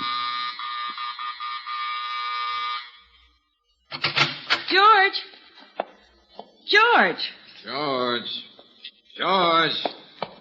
That's me. George Valentine, why are you sleeping on the floor with all your clothes on? I guess I like it that way. Easier to get to the office in the morning. George, something's happened. You were going right home after you left me last night, but you didn't do it, did you? Oh, yeah, sure I did. But you see, after that, I met a lady with a gun and Lieutenant Johnson with a suspicion and a little Oriental judo. Hey, that's why I'm sleeping on the floor with my clothes on. Oh, darling, you've been dreaming. Yeah, but it all happened, Roxy. No, I'm not kidding. Well, something happened to me this morning, too. Yeah, what? Get up, darling. Come on over here to the window. Yeah, okay. What do you got? Beautiful sunrise or something? Look down there. See him? Well, that guy standing across the street? Sure. He followed me all the way here from the office. Well, can't say I blame him. You're pretty cute. And Sometime you'll say that when you've finished the case, darling. Now, look at him. I am. Well, don't you recognize him, or can't you focus properly? Well, sure, I can... Hey, yeah, that's the big lug that tried to get the idol away from us last night. Certainly. And apparently he's still trying. Yeah, but he only started things. 2 other people have used pretty strong methods to try and get something from me. 2 other people? Yeah, sure. Well, you wouldn't understand. You weren't around last night. But they were working for themselves. The person who hired this guy is willing to pay plenty. It's all very clear now, George. Hey, look. There's something about that idol that makes several people want it, and I don't think it's just the value of the thing. So? So here's what we're going to do. You sneak down that back fire escape the same way Joan went out last night. Joan! George, what do you mean? I'll tell you about that later, Angel. Now, you go on the back alley, get a taxi, and go on to the Union Station. And get the idol, I suppose. Sure, only don't bring it here. Take it to the office. Here. Here's the key to the locker. Well, thanks for the assignment, Chief. Now, what about you? I'm going to lead that character across the street on a wild goose chase and lose him. Then I'm going to call on a guy by the name of Rednick. Well, the art dealer who wanted to buy the idol? That's right. Meet you back at the office in an hour.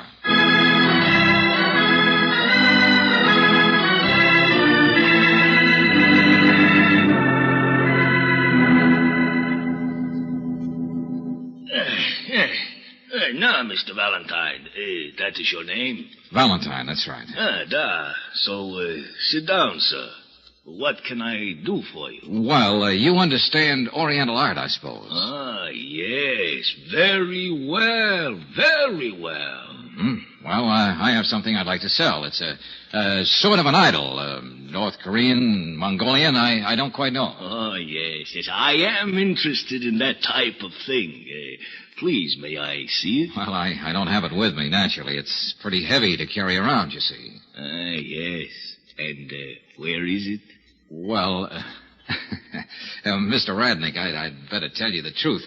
You see, I don't really own this piece. I'm the middleman, shall we say.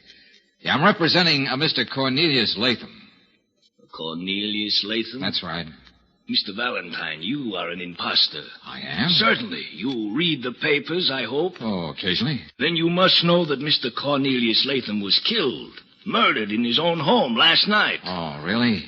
Then I guess I don't have any client. Mr. Valentine, let us leave out the pretense. I know who you are. Last night you visited Mr. Latham. You left with the idol. Uh-huh. You learned that after your stooge came out of a long, deep sleep on a sidewalk. I choose to ignore that remark. The fact remains that no matter how you got it, you are now in possession of something that I wish to buy. Well, now that's nice. But you wouldn't want it, old boy. You yourself told Mr. Latham that it was smuggled. You might get in a lot of trouble with customs. Let me be the one to worry about that. Where do you have the idol? Oh, frankly, Radnick, right at this moment, I don't know where it is. All right. Perhaps at this moment you don't, but you can find out. Mr. Valentine, I think you will sell the idol to me. I am prepared to pay you $25,000. Wow, now that's a pretty good offer. But maybe not good enough. Say $50,000. You are a very difficult man to deal with, Mr. Valentine. You flatter me. Very well, $50,000. Well, that sounds more like it. Be at my office in half an hour, we'll make it a deal. Your office? Where is that? Ask your strong boy, he'll tell you. So long, Mr. Radnick.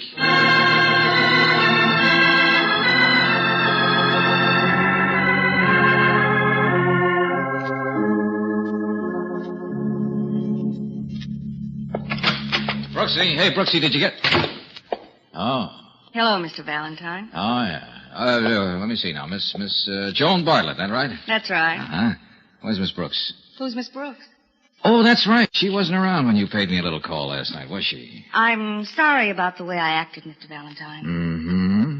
But not sorry enough to leave your gun home this time, I suppose. I did. I'm not carrying it. Oh? Well, listen, Miss Bartlett, are you quite sure there wasn't anyone here in the office when you came in? Nobody. The door was locked, so I decided I'd sit down and wait for you. Oh, that's real sociable. Well, I'm glad you came anyway. Might liven up the bidding a little. Bidding? What do you mean by that? Well, obviously you're still trying to get the idol. Obviously. I'm expecting another person who wants it. He ought to be here in a few minutes now. Mr. Valentine, you can't let anyone else get that idol. As a matter of fact, this gentleman has already offered $50,000 for it. It isn't a matter of money. Oh, no? A matter of sentiment, I suppose. A matter of human life. Mr. Valentine, my brother was with the OSS in Korea and Red China. Go on. His job was to track down Red war secrets and supply dispositions. He knew he'd be taken prisoner himself eventually, so he found a way to keep his documents safe and get them back here. Inside the idol, sure. But how do you know it's the same idol? He arranged to have it brought back and delivered to Mr. Latham. He even described it to me. George! Yeah, Brooks. Oh, this thing's so heavy, I almost... That's all right, Angel. This is the Joan I told you about. Oh, it is? Yeah. Now let's have a look at this thing fast before my friend Radnick gets here. But that's the one, Mr. Valentine. That's the way my brother described the idol exactly. Okay, must be some way to get into the bottom of this thing. If I had a knife or something. Here, George, this letter open. Oh, yeah, that ought to do it good. I'll give it a try. I still don't see what this is all about, George. Neither do I, yet. There, that's got it. It is hollow, you see? Uh-huh. But just how your brother could get enough information into it to... Oh, it's just one piece of paper. Just one? Yeah, and it says, the former chief of Red Activities has gone to the United States as an enemy agent. He will stop at nothing to get the enclosed documents. He is a man of Slavic extraction who may use the name Kinov, short and dark, with a large brown birthmark on his right wrist. See that he does not get these documents at any cost. George, where are the documents? Nothing else inside this thing. That's strange. Maybe somebody else beat us to it. Let's see. But if somebody got it first, why would they leave that note? Well, Mr. Valentine, I see you have the idol all ready to deliver. That is very good. Well, not quite, Radnick. There are a few little details to settle first. I think not. Yes, indeed. This is just the piece I have been wanting. Like to look at it a little more closely, Radnick? Well, certainly. Let me have it. There you are. Thank you. Hey, what are you doing? Why are you holding my wrist? Yeah, I might have guessed it. George. Yeah, look at that, Brooksy. Large brown birthmark on right wrist. That makes pretty good identification, doesn't it, Kinnoff? You stupid peach. I don't think you'll argue the point when you're looking at a gun, will you, Kinnoff? Perhaps I will. You are not very smart, Valentine. George, stop it! You leave her alone. Oh, no, my friend. The young lady makes a very fine shield. In order to shoot me, you would have to shoot her, too. Now, just drop the gun on the floor. All right, Kinnoff, you win. Mr. Valentine, he'll get the idol. You can't Of let course I will get the idol, and all that is in it. I am quite capable of using your gun, Valentine. Ling! You will not reach for that gun, please. Hey, Ling, Why, what are you going You foolish little Oriental, what are you... He's going to get it, George! No, he is not. That should calm the gentleman for a while. Yeah, I'll say. And it should get us right out of the frying pan into the fire. Ling, it was wonderful you came just in time. He's the man. Hey, wait a minute, will you please? You know this Ling character? Of course. It was his family that owned the idol. He was helping me to get it. Well, I'll be darned. Well, that sort of washes up the whole thing, doesn't it? No, except one thing, George. Yeah, what's that, Angel? You still haven't got the documents that were supposed to be in that thing. I think we have, Brooksy. Well, then where are they? Give me a few seconds and a good strong magnifying glass, and I'll show you.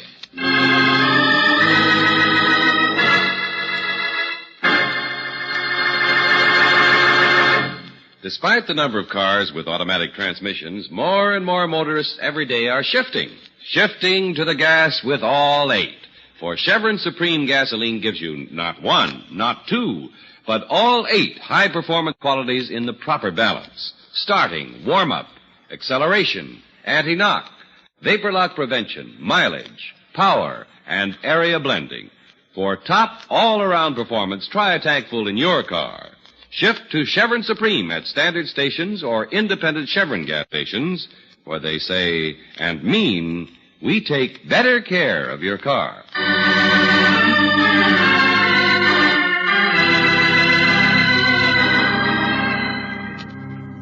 George, you mean all the information Jones' brother sent back is on that little roll of film? Yeah, sure, Angel. Microfilm. They'll enlarge the stuff and have the complete story. But how did you ever find it inside the idol? We all saw there was nothing else there, just the note. It was rolled very tightly and stuffed way up at the top.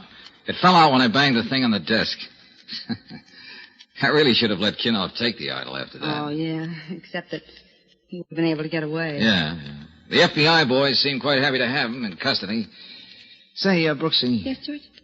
You know, I think we ought to keep this idol as a souvenir. It doesn't look nearly as ugly as I thought. Oh, that would be nice, darling. I think we should. I think so. It looks very nice. Mm-hmm. In a little house. And we'll put it over a big fireplace. Yeah, Angel, I think I see what you mean.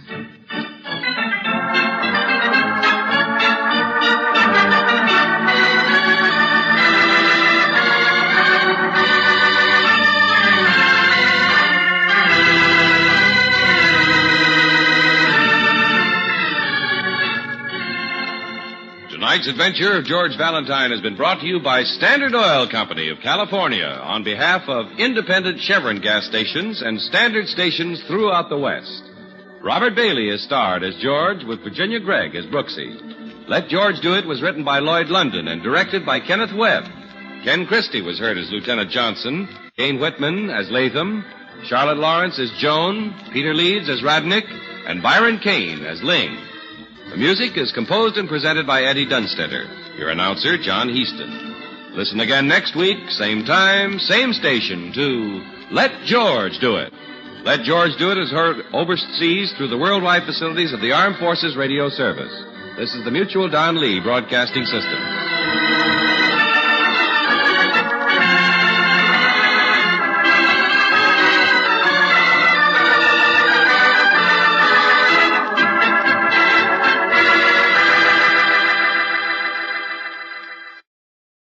Welcome back. Well, in another one of these Cold War stories, again written by Lloyd London. And a couple thoughts on this.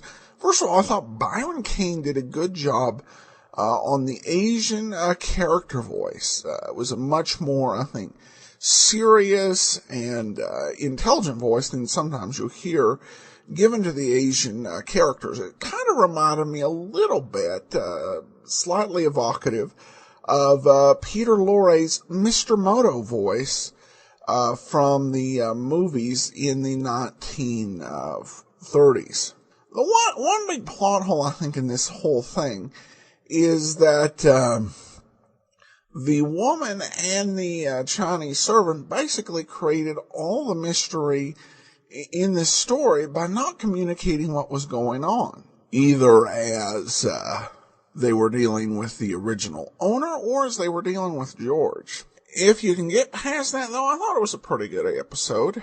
Well, we turn now to listener comments and feedback. Christine said, I just listened to Stolen Goods and heard you say near the end of the podcast in these last few episodes and realized that Let George Do It is coming to an end. Though you may have said it before, it hasn't sunk in till now. I started listening to your podcast just over 1.5 years ago, and George was one of the first episodes that I listened to. Although it hasn't been my favorite, that's reserved for Johnny Dollar, the Abbotts, and Nero Wolfe. It's been a great show and a dependable staple of the podcast. I'll be sad to see it go, but I'm sure that you'll replace it with something just as good because you rock. Have a wonderful day, Christine. Well, thanks so much, Christine. And Let George Do It ended up in its place in the podcast first because there were so many episodes of it out there. And so we could kind of have, like you said, a reliable staple. You know, it will have been with us by the time we're done. And we're still a ways away. I think we'll actually finish up Dragnet before we run out of episodes of Let George Do It. It will have been with us for a little more than 3.5 years. That gives some stability. And I've always tried to kind of build the lineup on a combination of stability and change, most of the change coming on Mondays and Tuesdays. And this is a great show for that. And after we get through the 5-part Johnny Dollars, the next 2 shows I have tagged for that Wednesday anchor in our spot have both received a lot of demands and interest. And so I think that when they are implemented, they'll have some spike in Wednesday listening. But this has just been a great show to be able to introduce people to because it doesn't get the credit it deserves. So that'll do it for today. We'll be back tomorrow with Sherlock Holmes, and then join us next week for another episode of Let George Do It. Well, today's episode is brought to you by the financial support of our listeners. Thank you so much for your support. And I want to specifically thank Michael, Val, Peter, and John for sending along their contributions. Thank you so much again for all of your support and contributions. Now it is time to get into today's episode, The Adventure of the Speckled Band.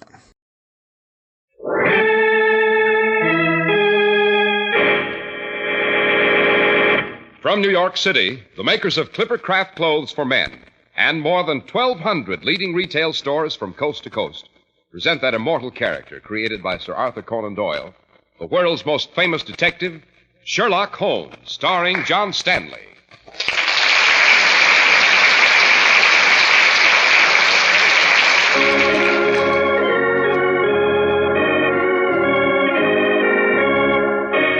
This week's story, The Adventure of the Speckled Band.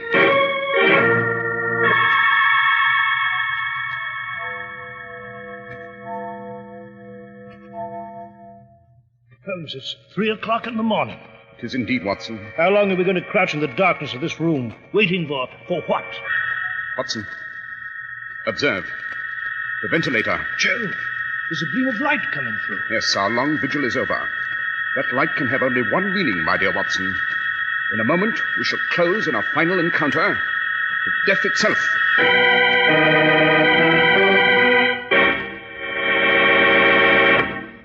We're at the door of Dr. John Watson's study, and we're about to hear another of his adventures with the fabulous Sherlock Holmes. Well, good evening, Mr. Harris. Good evening, Dr. Watson. What memoir are you working on tonight, sir? A very singular adventure, Mr. Harris. A very singular adventure indeed. In glancing over my notes of the 70-odd cases I have already inscribed in my notebook, I can see none stranger than that which befell the family of the Roylotts of Stoke Moran in Surrey. And the name of this adventure, Doctor? Holmes and I always called it The Adventure of the Speckled Band. And after you've taken a moment to present the facts on Clippercraft Close, Mr. Harris, I shall proceed with the facts of this amazing story. Thank you, Doctor. And this is where, well, I'll be... Remember me, Mr. Harris? I'm the lady whose husband... insisted that a really good suit costs a fortune, and I explained that a luxurious Clippercraft suit costs only $40 and $45. Well, I told my husband that only $45 would buy a handsome Clippercraft suit of pure worsted, and made your suggestion that he be sure to look for the famous Clippercraft label. And I suppose you told him these values are possible only because Clippercraft concentrates the enormous buying power of more than 1,200 fine independent stores from coast to coast for unbelievable savings to him. Indeed, I did. But my say-so isn't enough. So? So I let him convince himself. I told him to compare Clippercraft with clothes selling for many dollars more.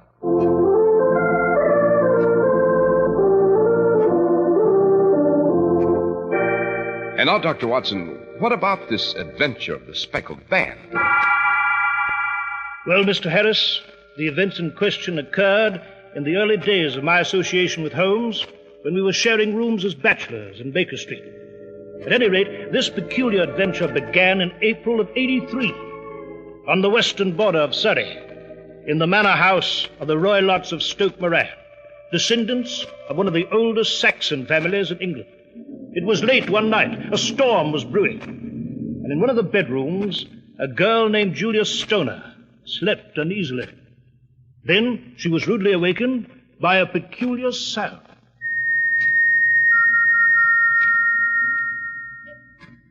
What's that? What's that whistle? Who is it? It's come again. That whistle. I'd better tell Helen. Yes, Helen in the next room. Helen! Helen! Helen, open the door! Please, hurry, open the door! Who is it? Who's there? It's Julia, your sister.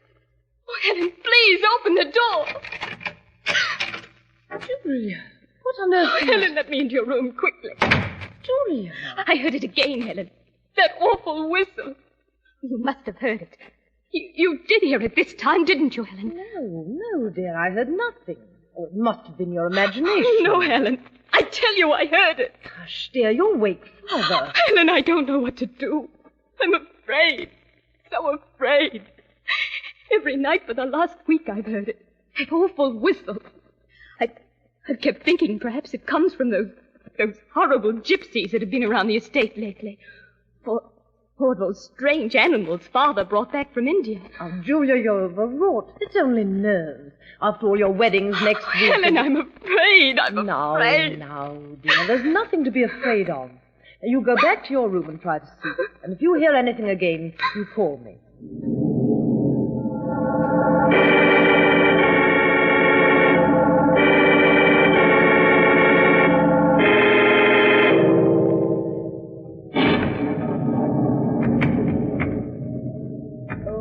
Dear, those shutters, they're open again, and it's raining in. I must ask Father to have these repaired. Helen! Helen! Helen! Come into my room, quick! Helen! Julia!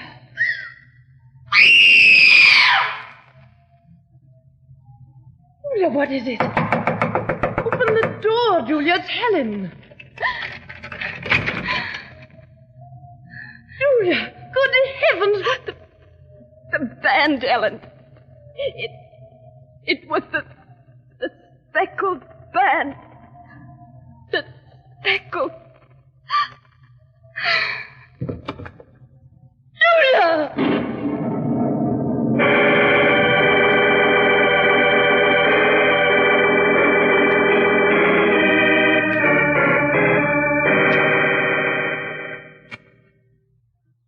Holmes, Dr. Watson, you've heard my story, all of it. I found my sister Julia swaying in the doorway. She just managed to gasp out the words, "the Speckled Band," and then fell dead. Remarkable, Miss Stoner. A most remarkable tale. You say all this happened a year ago, Miss Stoner? Yes, Dr. Watson. Shortly after my sister had become engaged to a half-pay major in the Marines. The official police found nothing, and the coroner was completely mystified as to the cause of death, particularly since Julia and I always locked our doors and kept our windows bolted. I see.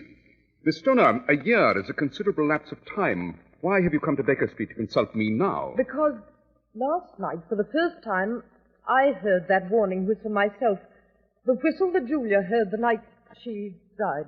By Jove. Interesting, Miss Stoner. Very. Now, my dear young lady, let us review the background here. You and your sister were each left £1,000 a year by your deceased stepmother. You lived with your stepfather, a Dr. Grimesby Roylott, recently returned from India. Is that correct? Yes, Mr. Holmes. To go on, your stepfather is a man of rather peculiar habits. He has a violent temper. He allows gypsies to roam about the grounds of Stoke Moran, and he keeps a cheetah and a baboon as pets. Not exactly the kind of fellow I'd like to meet. Watson, please. Now then, Miss Stoner, a question. Yes, Mr. Holmes? You heard this whistle from your room? No, I'm staying in Julia's old room temporarily. My stepfather recently decided to make some repairs on the manor house. Holmes, how the deuce does all this make sense? The door was locked and the windows bolted. Yet somebody or something got into that room, struck Julia Stoner down, and now threatens her sister here. And the authorities never even knew the cause of death. Patience, Watson, patience. When we arrive on the scene, we shall know infinitely more. Miss Stoner. Yes, Mr. Holmes?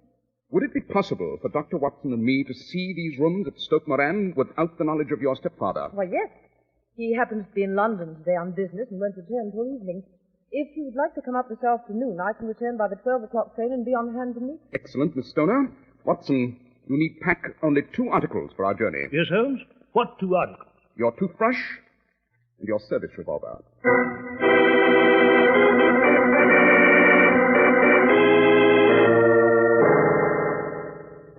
Well, Holmes, I just saw Miss Stoner to a cab. What do you make of this whole thing, anyway? These are very deep waters, my dear Watson, a most dark and sinister business. Dark enough and sinister enough, I should say.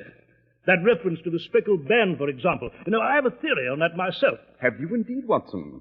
Pray, let us hear it. Well, Holmes, it might have referred to some band of people, the gypsy band on the grounds, no doubt. Perhaps the spotted handkerchiefs which so many of them wear on their heads. No. First class try, Watson, but I do not think...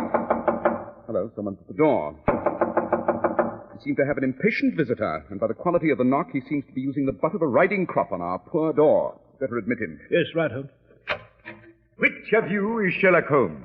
My name, sir? I am Dr. Grimesby Roylott of Stoke Moran. Indeed. Pray take a seat, Doctor. I'll do nothing of the kind. My stepdaughter Helen has been here. I followed her, sir, and I demand to know what she told you. It's a little cold for this time of year, don't you think, Doctor? What has she been saying to you? I have heard, nevertheless, that the crocuses promise well in spite of the weather. You put me off, do you? Well, I know you, you scoundrel. I've heard of you before. You're Holmes the meddler, Holmes the busybody, Holmes the Scotland Yard jack-in-office. Holmes, he's picking up the poker by the fireplace. There's no cause for alarm, Watson. Oh, isn't there? See here, my meddling sleuth. You stick your nose in my business again, and I'll bend you between my 2 hands as I bend this poker of yours. Holmes. Watson, kindly let me have that poker. Yes, right, Holmes. What? Our guest has rudely bent our poker. I should like to bend it back before turning it to the fireplace. There we are. Observe, Dr. Roylott. The poker is straight again.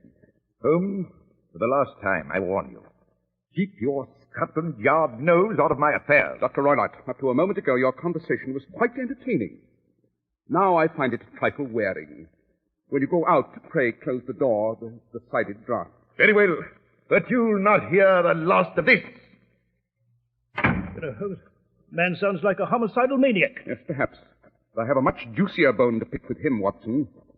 Fancy his having the insolence to couple me with the official detective force. This incident only adds additional relish, my dear fellow. And I shall pursue this case with even greater zest when we reach Stoke Moran.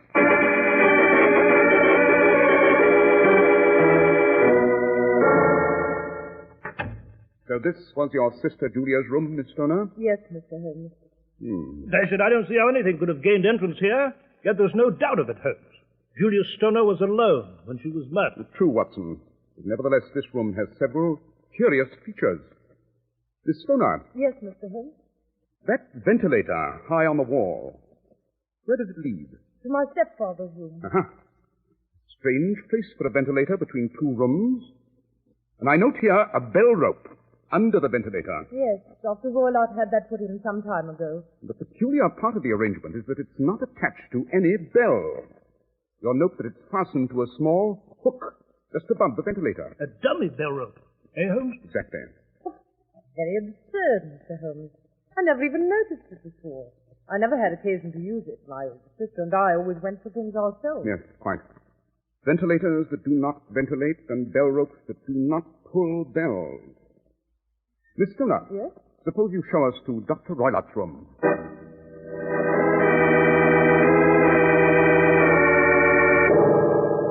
Oh, this room seems plain enough, Holmes. Yes, true, Watson, but it has a number of interesting features. Miss Stoner, does Dr. Roylott keep a cat? A cat? Yes. Why, no. He has a cheetah and a baboon, but not a cat. Why do you ask? Because it is a saucer of milk on the floor. And while a cheetah is actually a big cat, a saucer of milk would be quite inadequate for... what's this? It seems to be a small safe. Yes, so it is, Watson, so it is. Miss Stoner, do you know what Dr. Roylott keeps in this safe? Why, his business papers, documents. Yes, I see. And here's a small dog leash with a whipcord curled to make a loop. And... Watson? Yes, Holmes? I think I see the whole devilish, fiendish scheme now. Oh, what is it, Mr. Holmes? How did my sister die? I should prefer to illustrate in full tomorrow morning. And tonight I hope to resolve this entire and hideous affair. Miss Stoner. Yes, Mr. Holmes. That is the village inn over there through the window? Why, yes, it's the town. Good. Your windows are visible from there. Now, I ask you to listen closely and follow my instructions to the letter. Of course. When your stepfather returns, confine yourself to your room. Then, when he retires, open the shutters of your window and put your lamp there. Dr. Watson and I will be staying at the inn and we'll see your signal. Then, move into your original room for the night. I presume it will be bearable for one evening despite the repair work. Yes, Mr. Holmes, but I don't understand. Neither do I, Holmes. What are we going to do? Watson, you and I are going to spend the night in the next room. The room where Julia Stoner met her sudden and hideous death.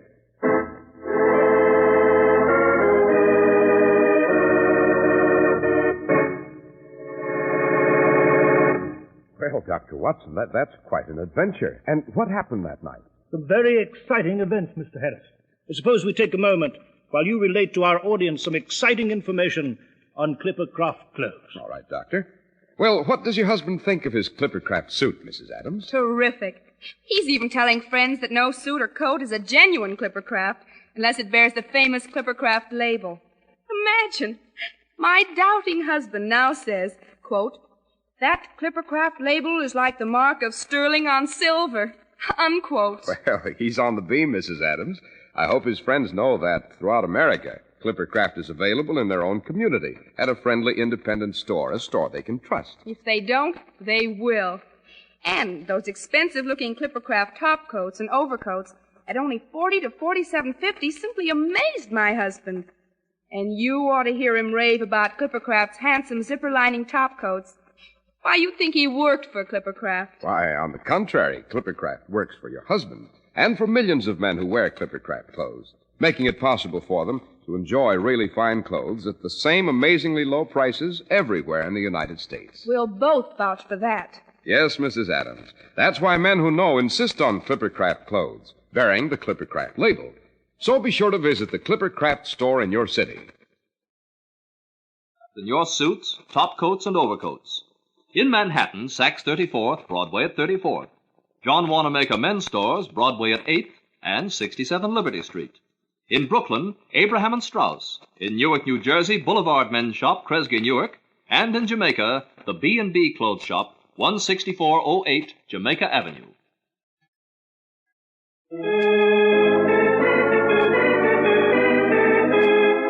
And now, Dr. Watson, you were relating to us the adventure of the Speckled Band. Yes, Mr. Harris, so I was. Holmes and I took a room at the Crown, It was just on the edge of the vast fence-surrounded Stoke Moran grounds, almost overlooking the main gate.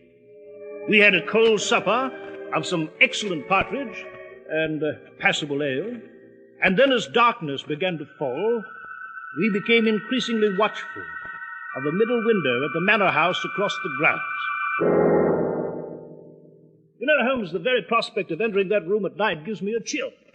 I have as much courage as any man when it comes to open conflict with a visible enemy, but you know Yes, this... yes, Watson, I know, and frankly, I have some scruples as to taking you tonight. There's a very definite element of danger. Perhaps you'd better stay here. Dash it, Holmes, what kind of talk is this? You know very well you couldn't keep me away. Good old Watson, I knew I could depend on you. Holmes, you speak of danger. Apparently, you know more of this than I do. Perhaps I do. You saw the peculiar ventilator and the equally peculiar bell rope, did you not? Yes, I did, but what is that? There was something else, Watson. The bed in the murder room. The bed? Yes. What about it, Holmes? It was attached to the floor so that Julia Stoner could not move it. In short, it had a definite position in relation to the rope and the ventilator. Does that convey anything to you, Watson? By Jove, Holmes, I'm beginning to see it Hello. now. Look through the window, Watson. Seems that Stoke Moran has a visitor. The main gate's practically under our room here. Well, Hodges, what the devil are you sitting up there for? Get down and open the gates. Dr. Roylott. Yes, and he seems to be berating the coachman. Open the gates, you blithering idiot. Be quick about it, or I'll have your blood. Now then, you incompetent fool, take me to the manor house. If you have to whip these tired nags to get a little speed out of them, do so. I'm late as it is. My daughter is waiting for me. Holmes, do you think he'll Come, do Watson, we shall have horrors enough before the night's over for any aimless talk. Let us have a quiet pipe and turn our conversation to something more cheerful.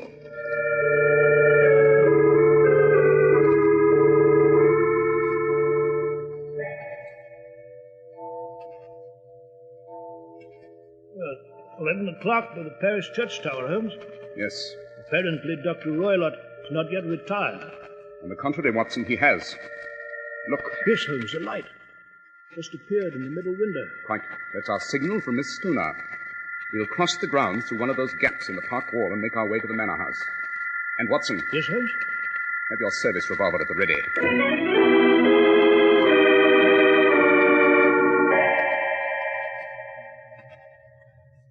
It's blowing up, Holmes. The wind's almost bending these trees double. Yes. It's pitch dark here, too. I must say I don't relish this idea of stealing across these grounds toward that house. Rather a chilly experience, I must say. We should soon be there. The sooner the better. By the way, Holmes, why did you bring that cane? For a special purpose, my dear fellow. I have an idea that a cane will be a useful weapon in the hours to come, and... Holmes, look. That clump of laurel bushes there. Yes. Seems to be a man. A misshapen, deformed man. He's watching us, Holmes. Good Lord, he looks like something out of Hades. Holmes, he's seen us. He's starting to run toward us. Stand fast, Watson. Good heavens, what's that gibberish? Holmes, he's dodged to one side. He seized a branch of that tree swung over the wall. Why, that devilish creature isn't a man at all, Holmes, is it? Yes, Watson, it's Dr. Roylott's pet baboon. Baboon? Yes, baboon. You know, for a moment I thought I'd seen the devil himself. A pretty household, this. But we should be at the manor house at any moment, and I... Holmes, a scream! Yes. It came from that clump of trees. Holmes, what the deuce is that? Is it human? It's a cheetah, Watson. Dr. Roylott's cheetah. He's out in the open, roving the grounds. Good Lord! The big cat! Quick, Watson. You'd better run for it. The creature has our scent, and he may attack.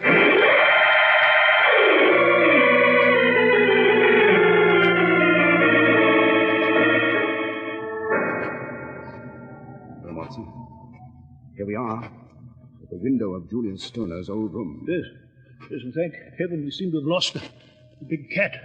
Right, now then, try the window that Helen Stoner left unbolted for us. Yes, right.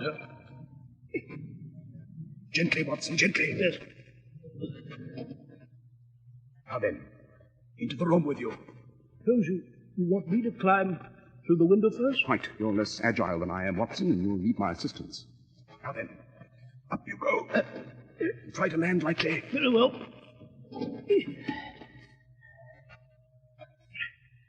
All right, Watson? Yes. Good. I'm coming in.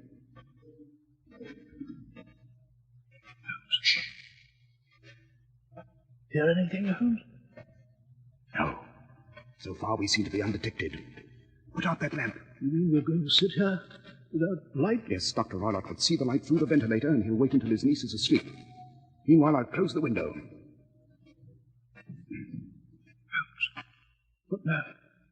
Wait. Wait? Precisely. Wait and watch that ventilator. I'll sit at the side of the bed, Watson, and you take the chair. And make sure your pistol is ready for instant action.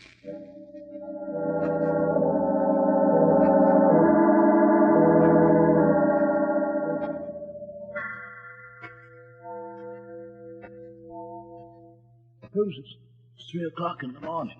It is indeed. Still no sign that Dr. Roylott is awake. How long are we going to crouch in the darkness of this room? Patience, my dear fellow, patience. We can only keep alert and hope. Uh-huh. Someone's moving about in the next room. Precisely. Dr. Roylott. Holmes, in a moment, Watson, you'll see an attempted murder.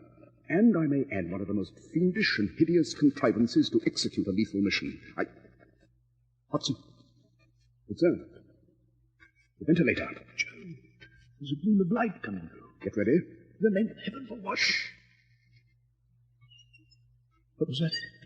Dr. Roylott has just opened the door of his safe. Yes, but... No time for explanations now. Hand me that cane, Watson. Very well. That's it. Now watch that ventilator and the bell rope closely. Listen. In the name of heaven, what is it? A hissing sound. It's in the other room at the moment. Now it's coming close to the ventilator. There it is, Watson. See it? Dash it, I don't see anything, Holmes. Look out, Watson! Let me get at that bell rope with this cane! You murdering little devil! You foul, loathsome, hideous creature! Listen! Listen! There's a whistle. In Dr. Roylott's room. Yes, Watson. It's a signal from Roylott. Now listen. And wait. Holmes! Holmes, what the deuce? It's Dr. Roylott, Holmes! Quick, Watson, into Dr. Roylott's room at once.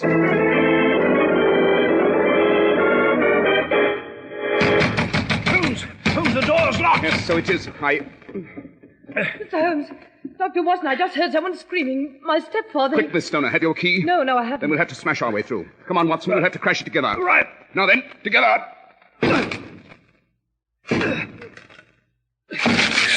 There we are. Now then. Good Lord.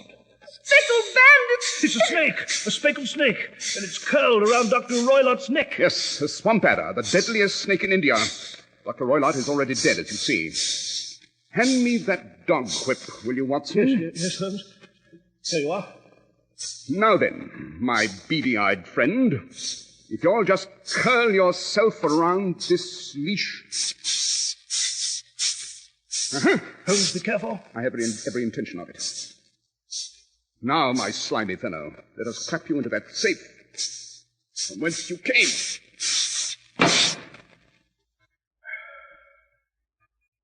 And there you are, safe in your hiding place. Mr. Holmes, Dr. Watson... Quick, Watson, she's fainting. Here now, Miss Stoner. Oh, she's unconscious, Holmes. It's a shock, you know. I'll have her around here in a moment. Good. And after you do, we shall remove Miss Stoner to some place of shelter and notify the county police.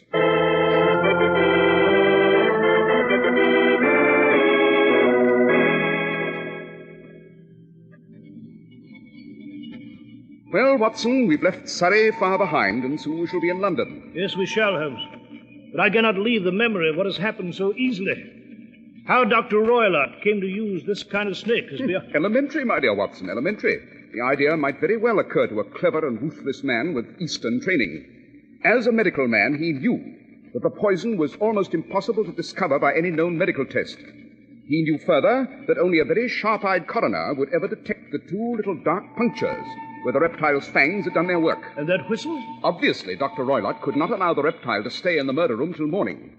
He had trained the adder to return when he whistled, with the ventilator, the dummy rope, and the bed all in fixed position. He knew sooner or later that the snake would bite his sleeping victim. I must say you took a terrible chance, Holmes, driving that hideous creature back through the ventilator with your cane. Yes, perhaps. but the result was that it turned on its master on the other side. Some of my blows came home and roused its snakish temper, so that it flew at the first person it saw. And with deadly results. Quite. You know, Watson, I am no doubt indirectly responsible for the death of Dr. Grimesby Roylott. But I cannot say that I feel any remorse. And I doubt very much whether it'll ever weigh heavily on my conscience.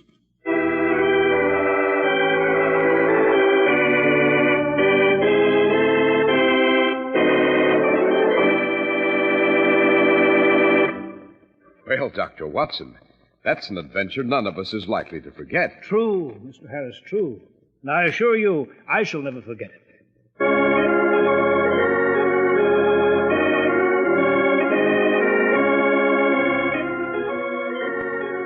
The makers of Clippercraft clothes and more than 1,200 stores from coast to coast have brought you another in the new series of broadcasts featuring the world's most famous detective, Sherlock Holmes.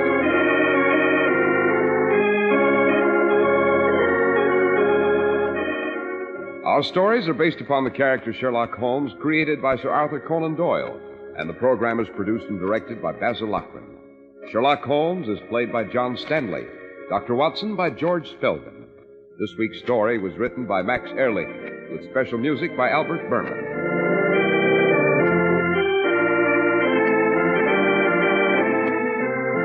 If you don't know your Clippercraft dealer, write Clippercraft, 200 Fifth Avenue, New York City.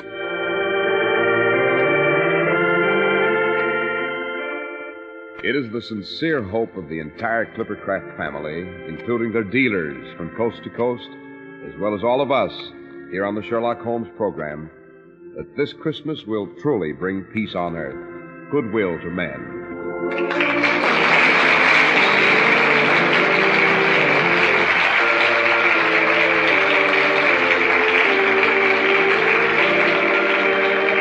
This is Cy Harris speaking for Clippercraft Clothes. This is the Mutual Broadcasting System. Welcome back. Well, if this isn't the most adapted Sherlock Holmes story outside of The Hound of the Baskervilles, of course, I don't know what is. We've heard, actually, adaptations of this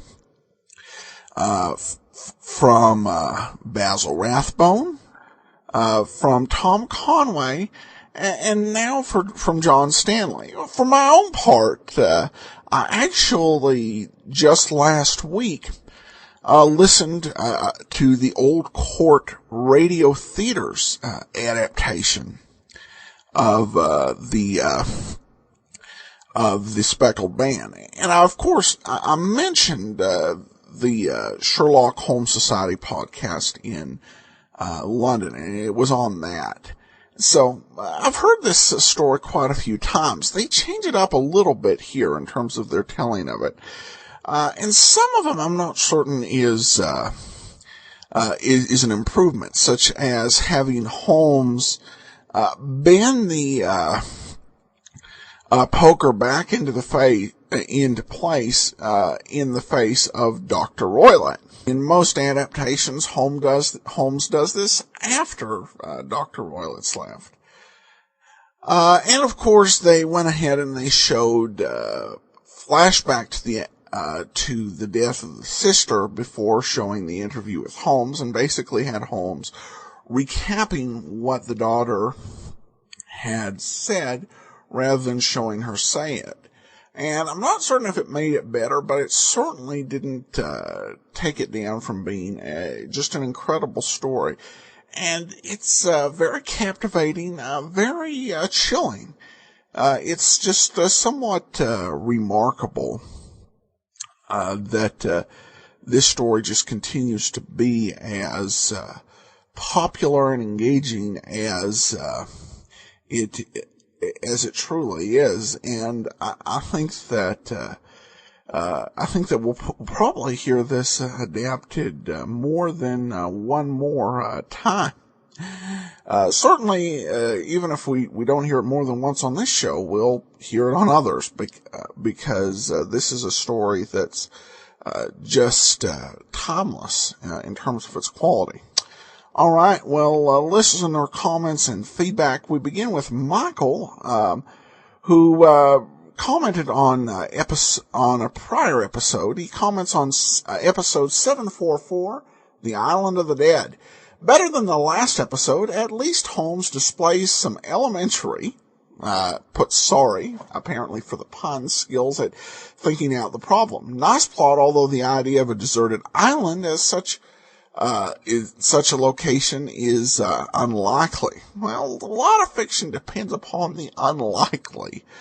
But thanks for the comment. And then we also received a very nice comment from Veronica. I love the show. Best partner ever to do the Sunday cleaning. I've been waiting until I have the techno-cool to tell Adam how much I appreciate his research into each episode. Can't watch a TV mystery show today that is not cherry-picked from old-time radio. And you do see some of these same plots recurring.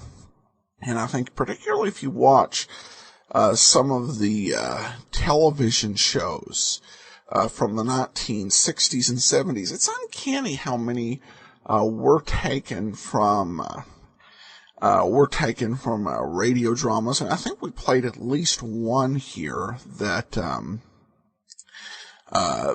our video theater segment that was taken directly from an episode of Let George Do It.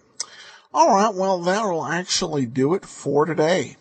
We'll be back tomorrow with yours truly, Johnny Dollar, and then join us back here on next Thursday for Sherlock Holmes. I should note here that we will skip next week's episode and come back to it. Next week's episode is the Blue Carbuncle, and we'll save that one for a little bit more festive time of the year.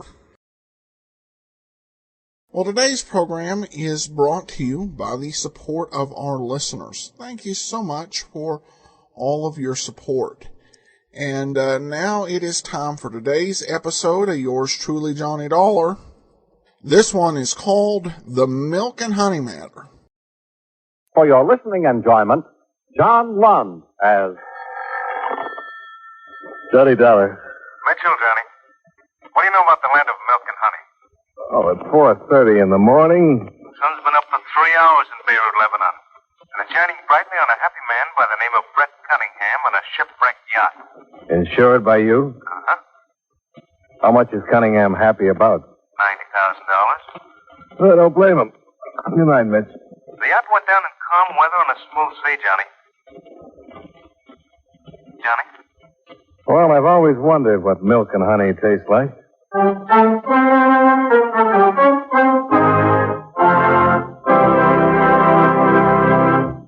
We'll return to our program in a moment.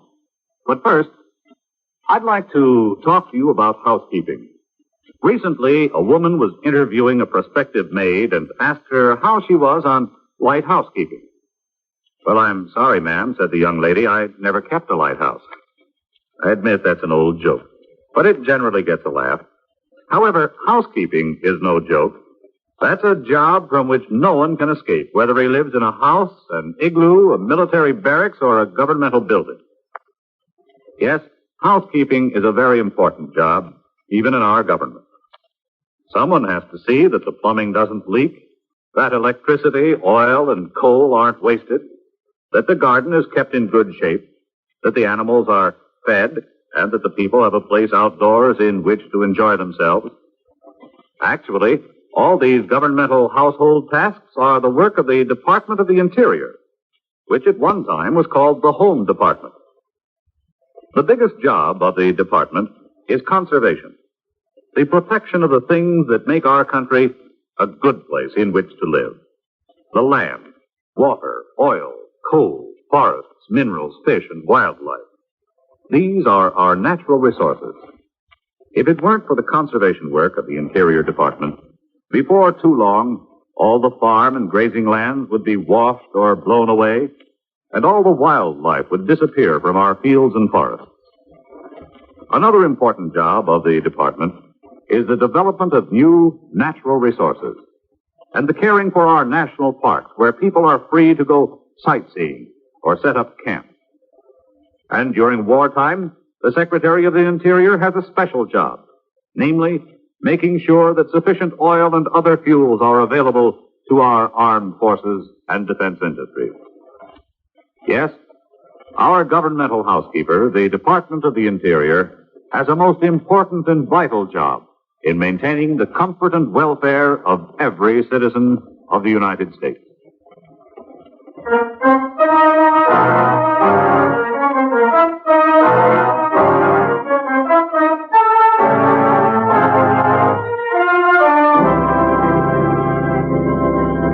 Expense account submitted by Special Investigator Johnny Dollar to Home Office, Eastern Indemnity and Insurance Company, Hartford, Connecticut. The following is an accounting of expenditures during my investigation of the milk and honey matter. Expense account item 1, $666.45. Airfare and incidentals between Hartford and Beirut, Lebanon. Quite a fabulous land, this one of Lebanon, where ancient mosques and biblical ruins stand hand in hand with the most ultra of modern hotels. And quite a fabulous character, this Brett Cunningham. I located him exactly 35 minutes after checking in at the St. George Hotel. He was just where everyone I questioned said he'd be. At the Suaita, a swank gambling casino just outside of town on the Beirut-Damascus highway.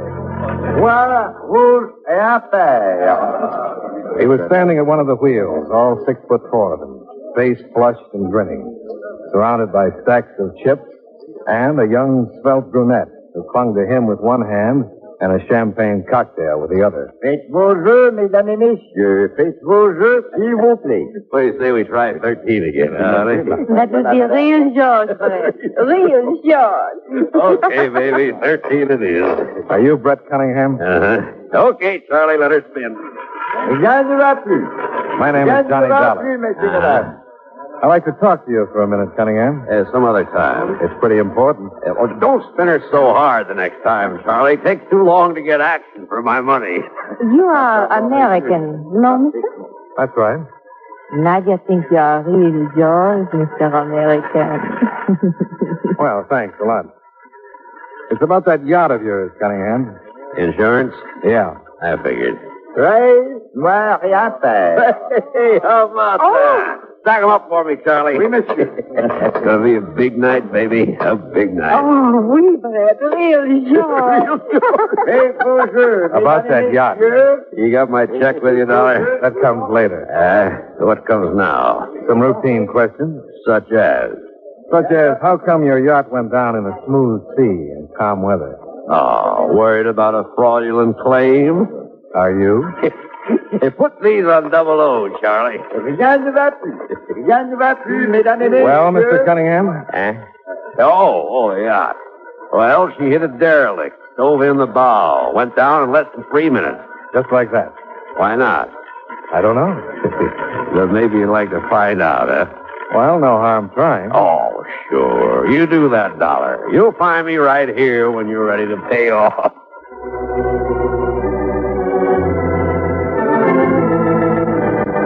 Expense account item 2, $7.50. Cab fare to the casino and back to the harbor in Beirut. Obviously, I was getting nowhere trying to compete with a wind streak and the sultry Nadja for Brett Cunningham's attention. But I figured I might do better with the man who'd sent in the official report on the sinking of Cunningham's yacht, Port Commissioner Floro. I found Commissioner Floro on the second floor of a baked clay office building, which was surrounded by bales of drying sheepskins and casks of olive oil and dates. A wheezing electric fan fought a losing battle with the overpowering heat, but it did succeed in spreading the odors around to maximum effect. I regret that you have been welcomed by this unseasonable heat wave, Monsieur Dollar. It's a very unusual weather for Beirut at this season of the year. I'll overlook the weather, Commissioner, in exchange for some information. Oh, you have not read my official report on the sinking of Monsieur Cunningham's yacht? I've read it, yes. Then it is not explicit enough for your purposes? Well, I'm not sure. Would you mind running over the highlights for me again? No, not at all. At approximately 10:23, the evening of the 28th of November, Monsieur Cunningham's yacht, the Happy Time, struck a submerged derelict some 200 meters off the coast of Lebanon. It went down within 3 minutes' time. There's no question about that being the cause of the sinking? You have a sworn affidavit to that effect, signed by Monsieur Cunningham and one sailor out of the crew of 8 who survived the sinking with him. No other witnesses? None. Anything else to back up their statement? A Lebanese gunboat proceeded to the scene the next day. It found considerable floating debris, such as deck chairs, life preservers, and a large pool of oil. Also, it located the derelict, which was reportedly responsible for the accident, and destroyed it with gunfire. No sign of the yacht itself? Sounding equipment located it resting on the bottom in some 70 fathoms of water.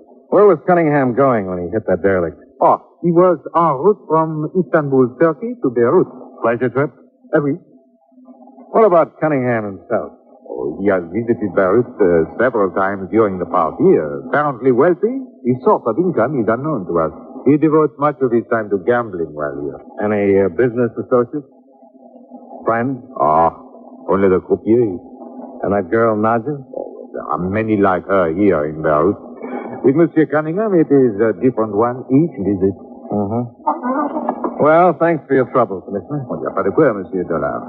However, I have the feeling you are not entirely satisfied with the results of this interview. It was a clear moonlit night, Commissioner. A calm sea. There must have been lifeboats aboard. That is correct. I was just wondering why only 2 survivors out of a crew of 8. You find it a disturbing factor, Monsieur? Don't you? Yeah, my duty ends with the factual reporting of what has occurred, Monsieur Dollar. So does mine. Before I left him, Commissioner Floral gave me the name and the address of the sailor who survived the sinking.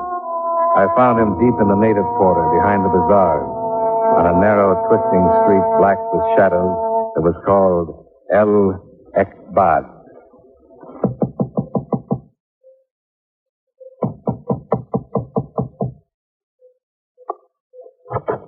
Oh, it is to be regrettable, Effendi. It is to be most regrettable. What is? My sweetheart, Effendi, they are so delicate, so sensitive. It is their feeding time. Interruptions disturb them. You understand. You're talking about those birds in there? My sweetheart, Effendi. My lovely feathered darling. They are so sensitive. I cannot talk now. You understand. You will excuse me, please. Oh, just a minute. You're Casimir Andescu? It is so, Effendi. Well, my name is Dollar, insurance investigator. I'd like to ask you a few questions about the sinking of Brett Cunningham's yacht. But what is there that Casimir Andescu, a humble sailor, could tell you about that, Effendi? That's what I'd like to find out. Very well. Come in, if you please. Here, Effendi. Please to be seated on the chapeau, if it does not offend you by its humbleness. No, it'll do fine. Now, if you do not mind, I will feed the hearts of my heart while we talk. They are so hungry, poor things, and they're so sensitive. Oh, go right ahead. I have collected them from all over the world, Effendi. My favorites, such as Fatima here, I take with me on all my voyages.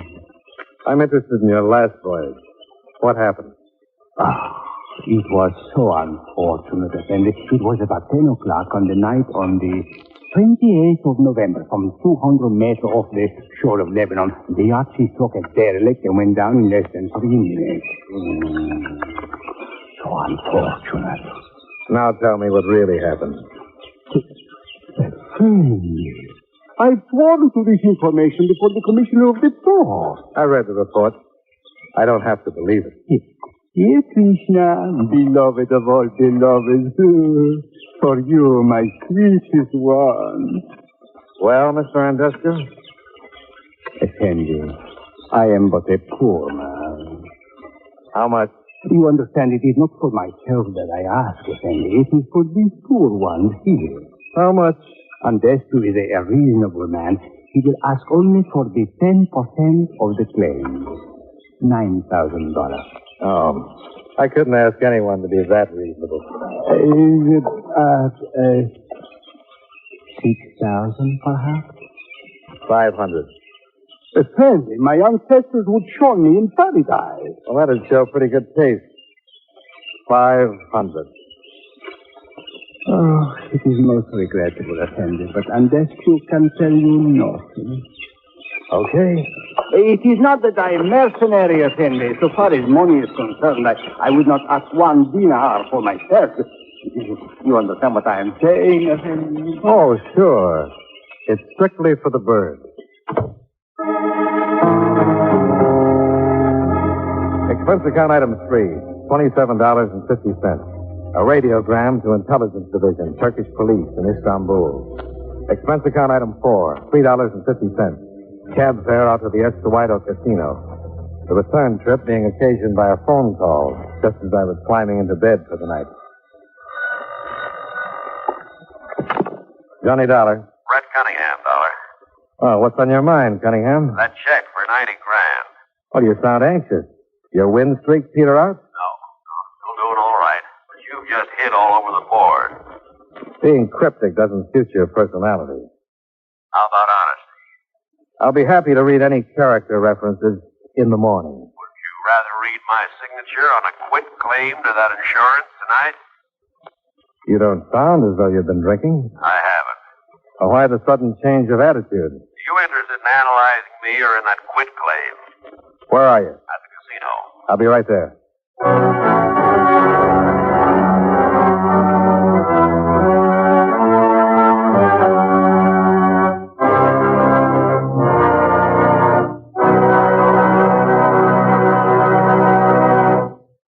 You know, many great men have attained the highest office in our land, the presidency of the United States. Can you guess the name of this man? The son of a Baptist minister, he entered Union College at Schenectady, New York, at the age of 15. He was the fourth vice president to become president through the death of the chief executive. One of his first acts as president was the signing of the Civil Service Act. The territory of Alaska was organized during his administration, and standard time was adopted throughout the country. If you don't know his name by now, here are 2 more clues. While he was president, the American Federation of Labor was organized, and the Brooklyn Bridge was completed. Who was he? Chester Allen Arthur, 21st President of the United States. His life is part of your American heritage. And now, with our star, John Lund, we bring you the second act of Yours Truly, Johnny Dollar.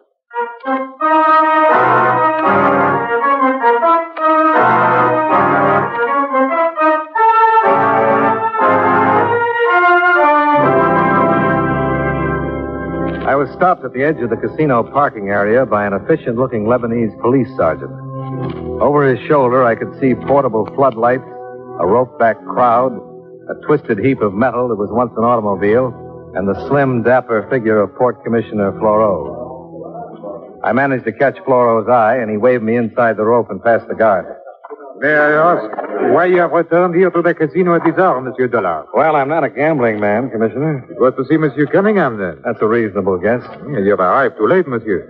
Is that Cunningham's car? Oui. Explosive wire to the starter.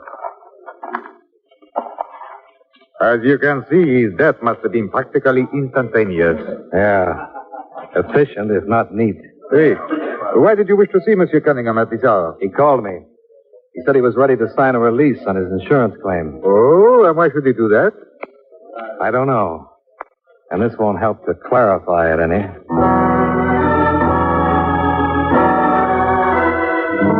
For the next 3/4 of an hour, Commissioner Floro conducted a crisp, thorough investigation and came up with nothing. One of the police sergeants drove me back to my hotel. Nadja was waiting for me in the lobby. Hello, Mr. Dollar. Well, hello, Nadja. I see you're not wearing mourning. You know you're real cute, Mr. Dollar. Nadia likes you. Nadja liked Brett Cunningham, too. Oh, sure. Brett, he was real yours. Only now Brett is real dead. So now Nadja liked Mr. Dollar. Oh, sure. Only Nadia likes something better than both of you. Well, now that couldn't possibly be money, could it? You're so funny, Mr. Dollar. But of course it is money. $90,000. American. Did Cunningham promise you that insurance money? Oh, yes. Oh, you're too smart to have fallen for a line like that. And you must know that now, if the claim proves valid, it goes to Cunningham's heirs. Sure. That is where Nadia comes in. He named you in his will? No. He married me. Nadia is Mrs. Brett Cunningham. Is that not real crazy, Mr. Dollar? After Nadia dropped her little bombshell and took her giggling departure, I checked with Commissioner Floro, who in turn checked with the Public Records Administration. Brett Cunningham and Nadia had been married the evening before in the manager's office at the Estuado Casino. Expense account item 6, $17.25. Radio phone call to Istanbul, Turkey. I spoke with Chief Inspector Debrigi. 1,000 pardons, Mr. Dollar, for not having replied to your radiogram before this. But we have been having some difficulty in obtaining the information you request. Well, that happens, Inspector. What have you run into? We know that Mr. Cunningham's yacht, the Happy Time, sailed from Istanbul on the afternoon of the 24th November bound for Beirut.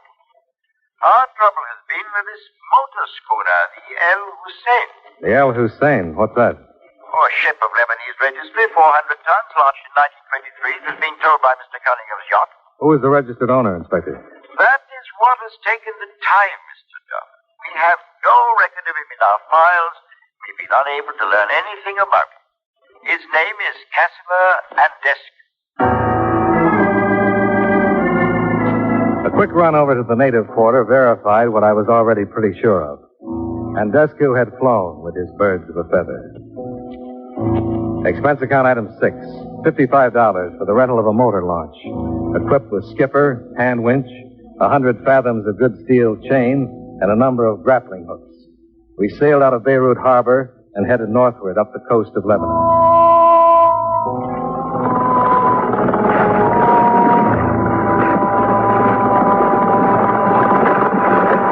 Some 4 hours and 35 boring minutes later, the boatman roused me from a sun-induced doze.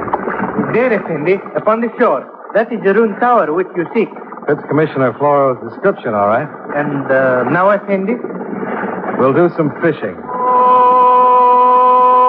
I dropped about 70 fathoms of chain overboard with grappling hooks attached, and we began trolling slowly back and forth, some 200 meters offshore.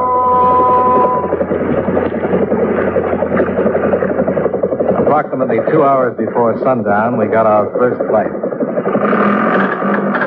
We have hooked something, Effendi. Well, it's about time. Let's see what it is.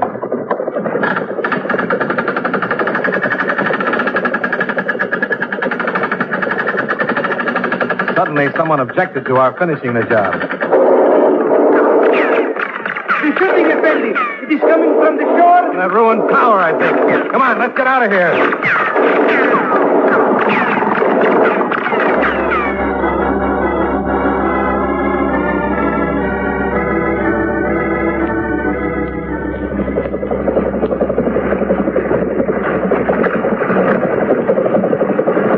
Monsieur Dollar! Is that you, Monsieur Dollar? Yeah, it's me, Commissioner.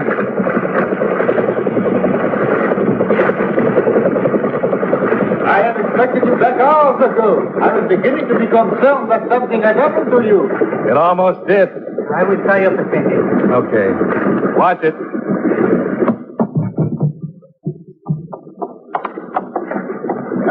Did you have any success on your search, Monsieur Dollar? Well, that's a matter of definition.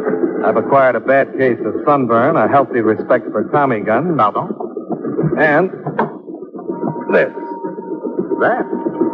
What is it, monsieur? Well, it looks like part of the transom of a lifeboat. Care to look at the name on it? I couldn't make happy times out of it either. El Hussein? Eh bien, what do you think now, Monsieur Dollar? I think I'd better get some sunburn lotion.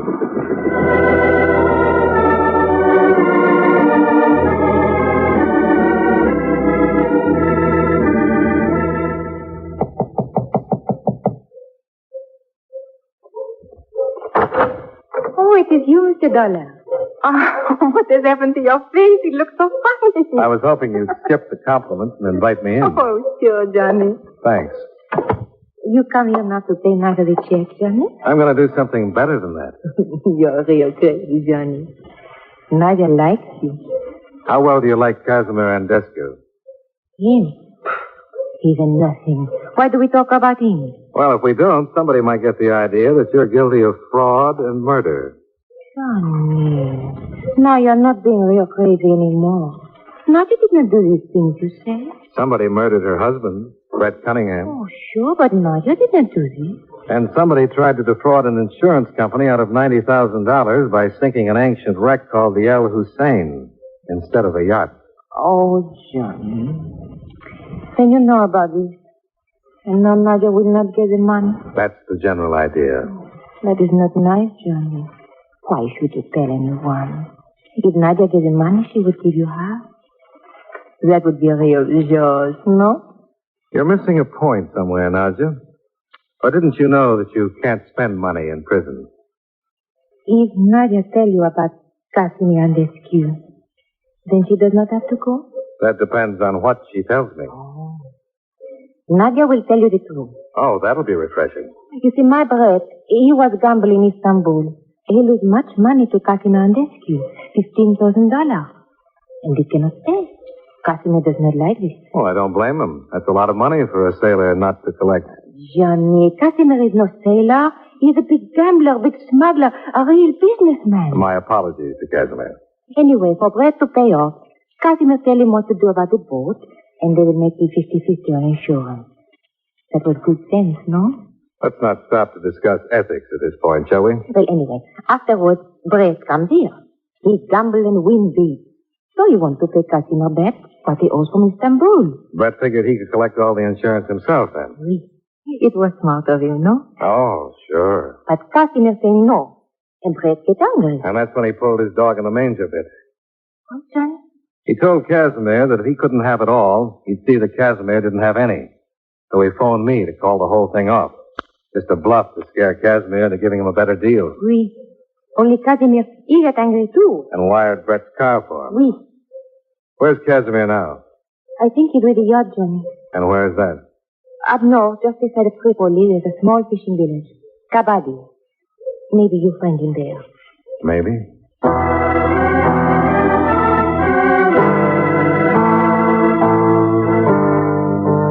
It's some 80 kilometers up the coast road from Beirut to Kabadi.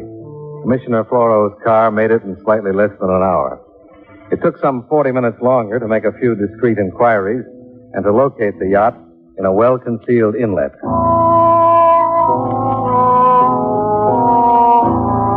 Even in the dark, the hasty remodeling work was apparent. A dummy stack, paint job, some false superstructure work.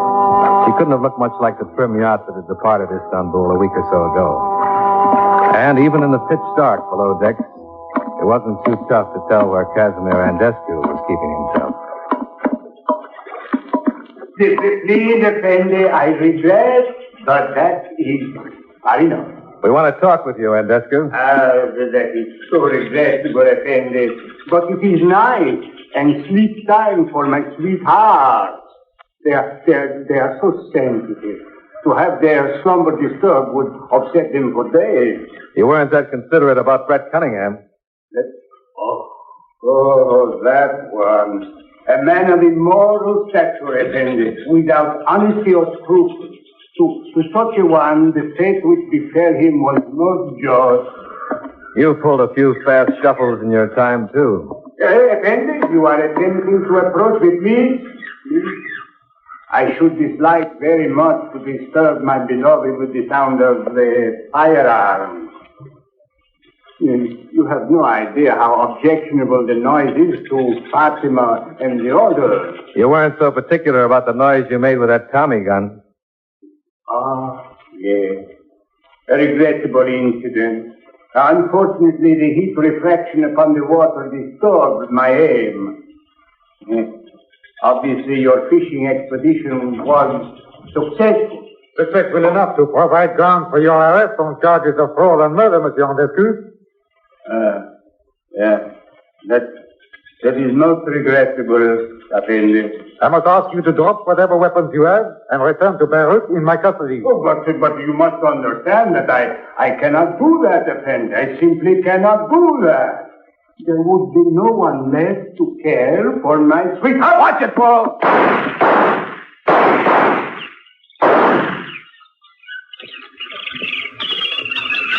Floro, All right, Monsieur Dollar.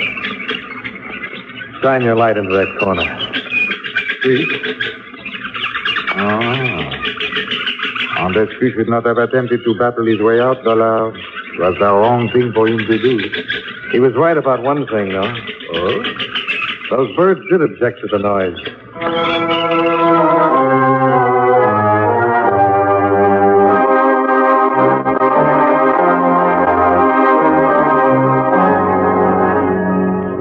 Expense account item 7, $703. Airfare and incidentals from Beirut, Lebanon, back to Hartford. Expense account total, $1,480.20. Incidental remarks, I'd still like to know what milk and honey taste like. Yours truly, Johnny Dollar.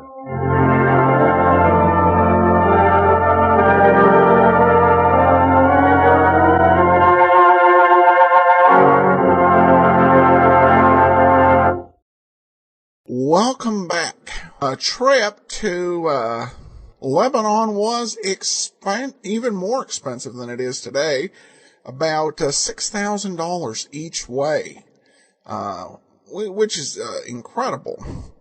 One thing I kind of debated on is the mastermind willing to negotiate with Dollar, offering to give up the person who committed it, him, and tell him what happened in exchange for just 10% of the reward. But I decided, and I think I'm probably right in this, that this was just an attempt to throw Johnny off the trail.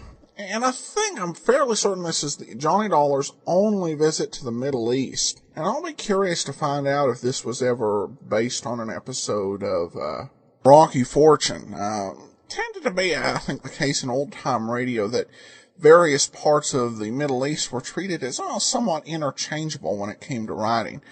All right, well, listener comments and feedback, and I did receive this one from Cheryl, who said, could you please play some episode of Philo Vance? It's a great show.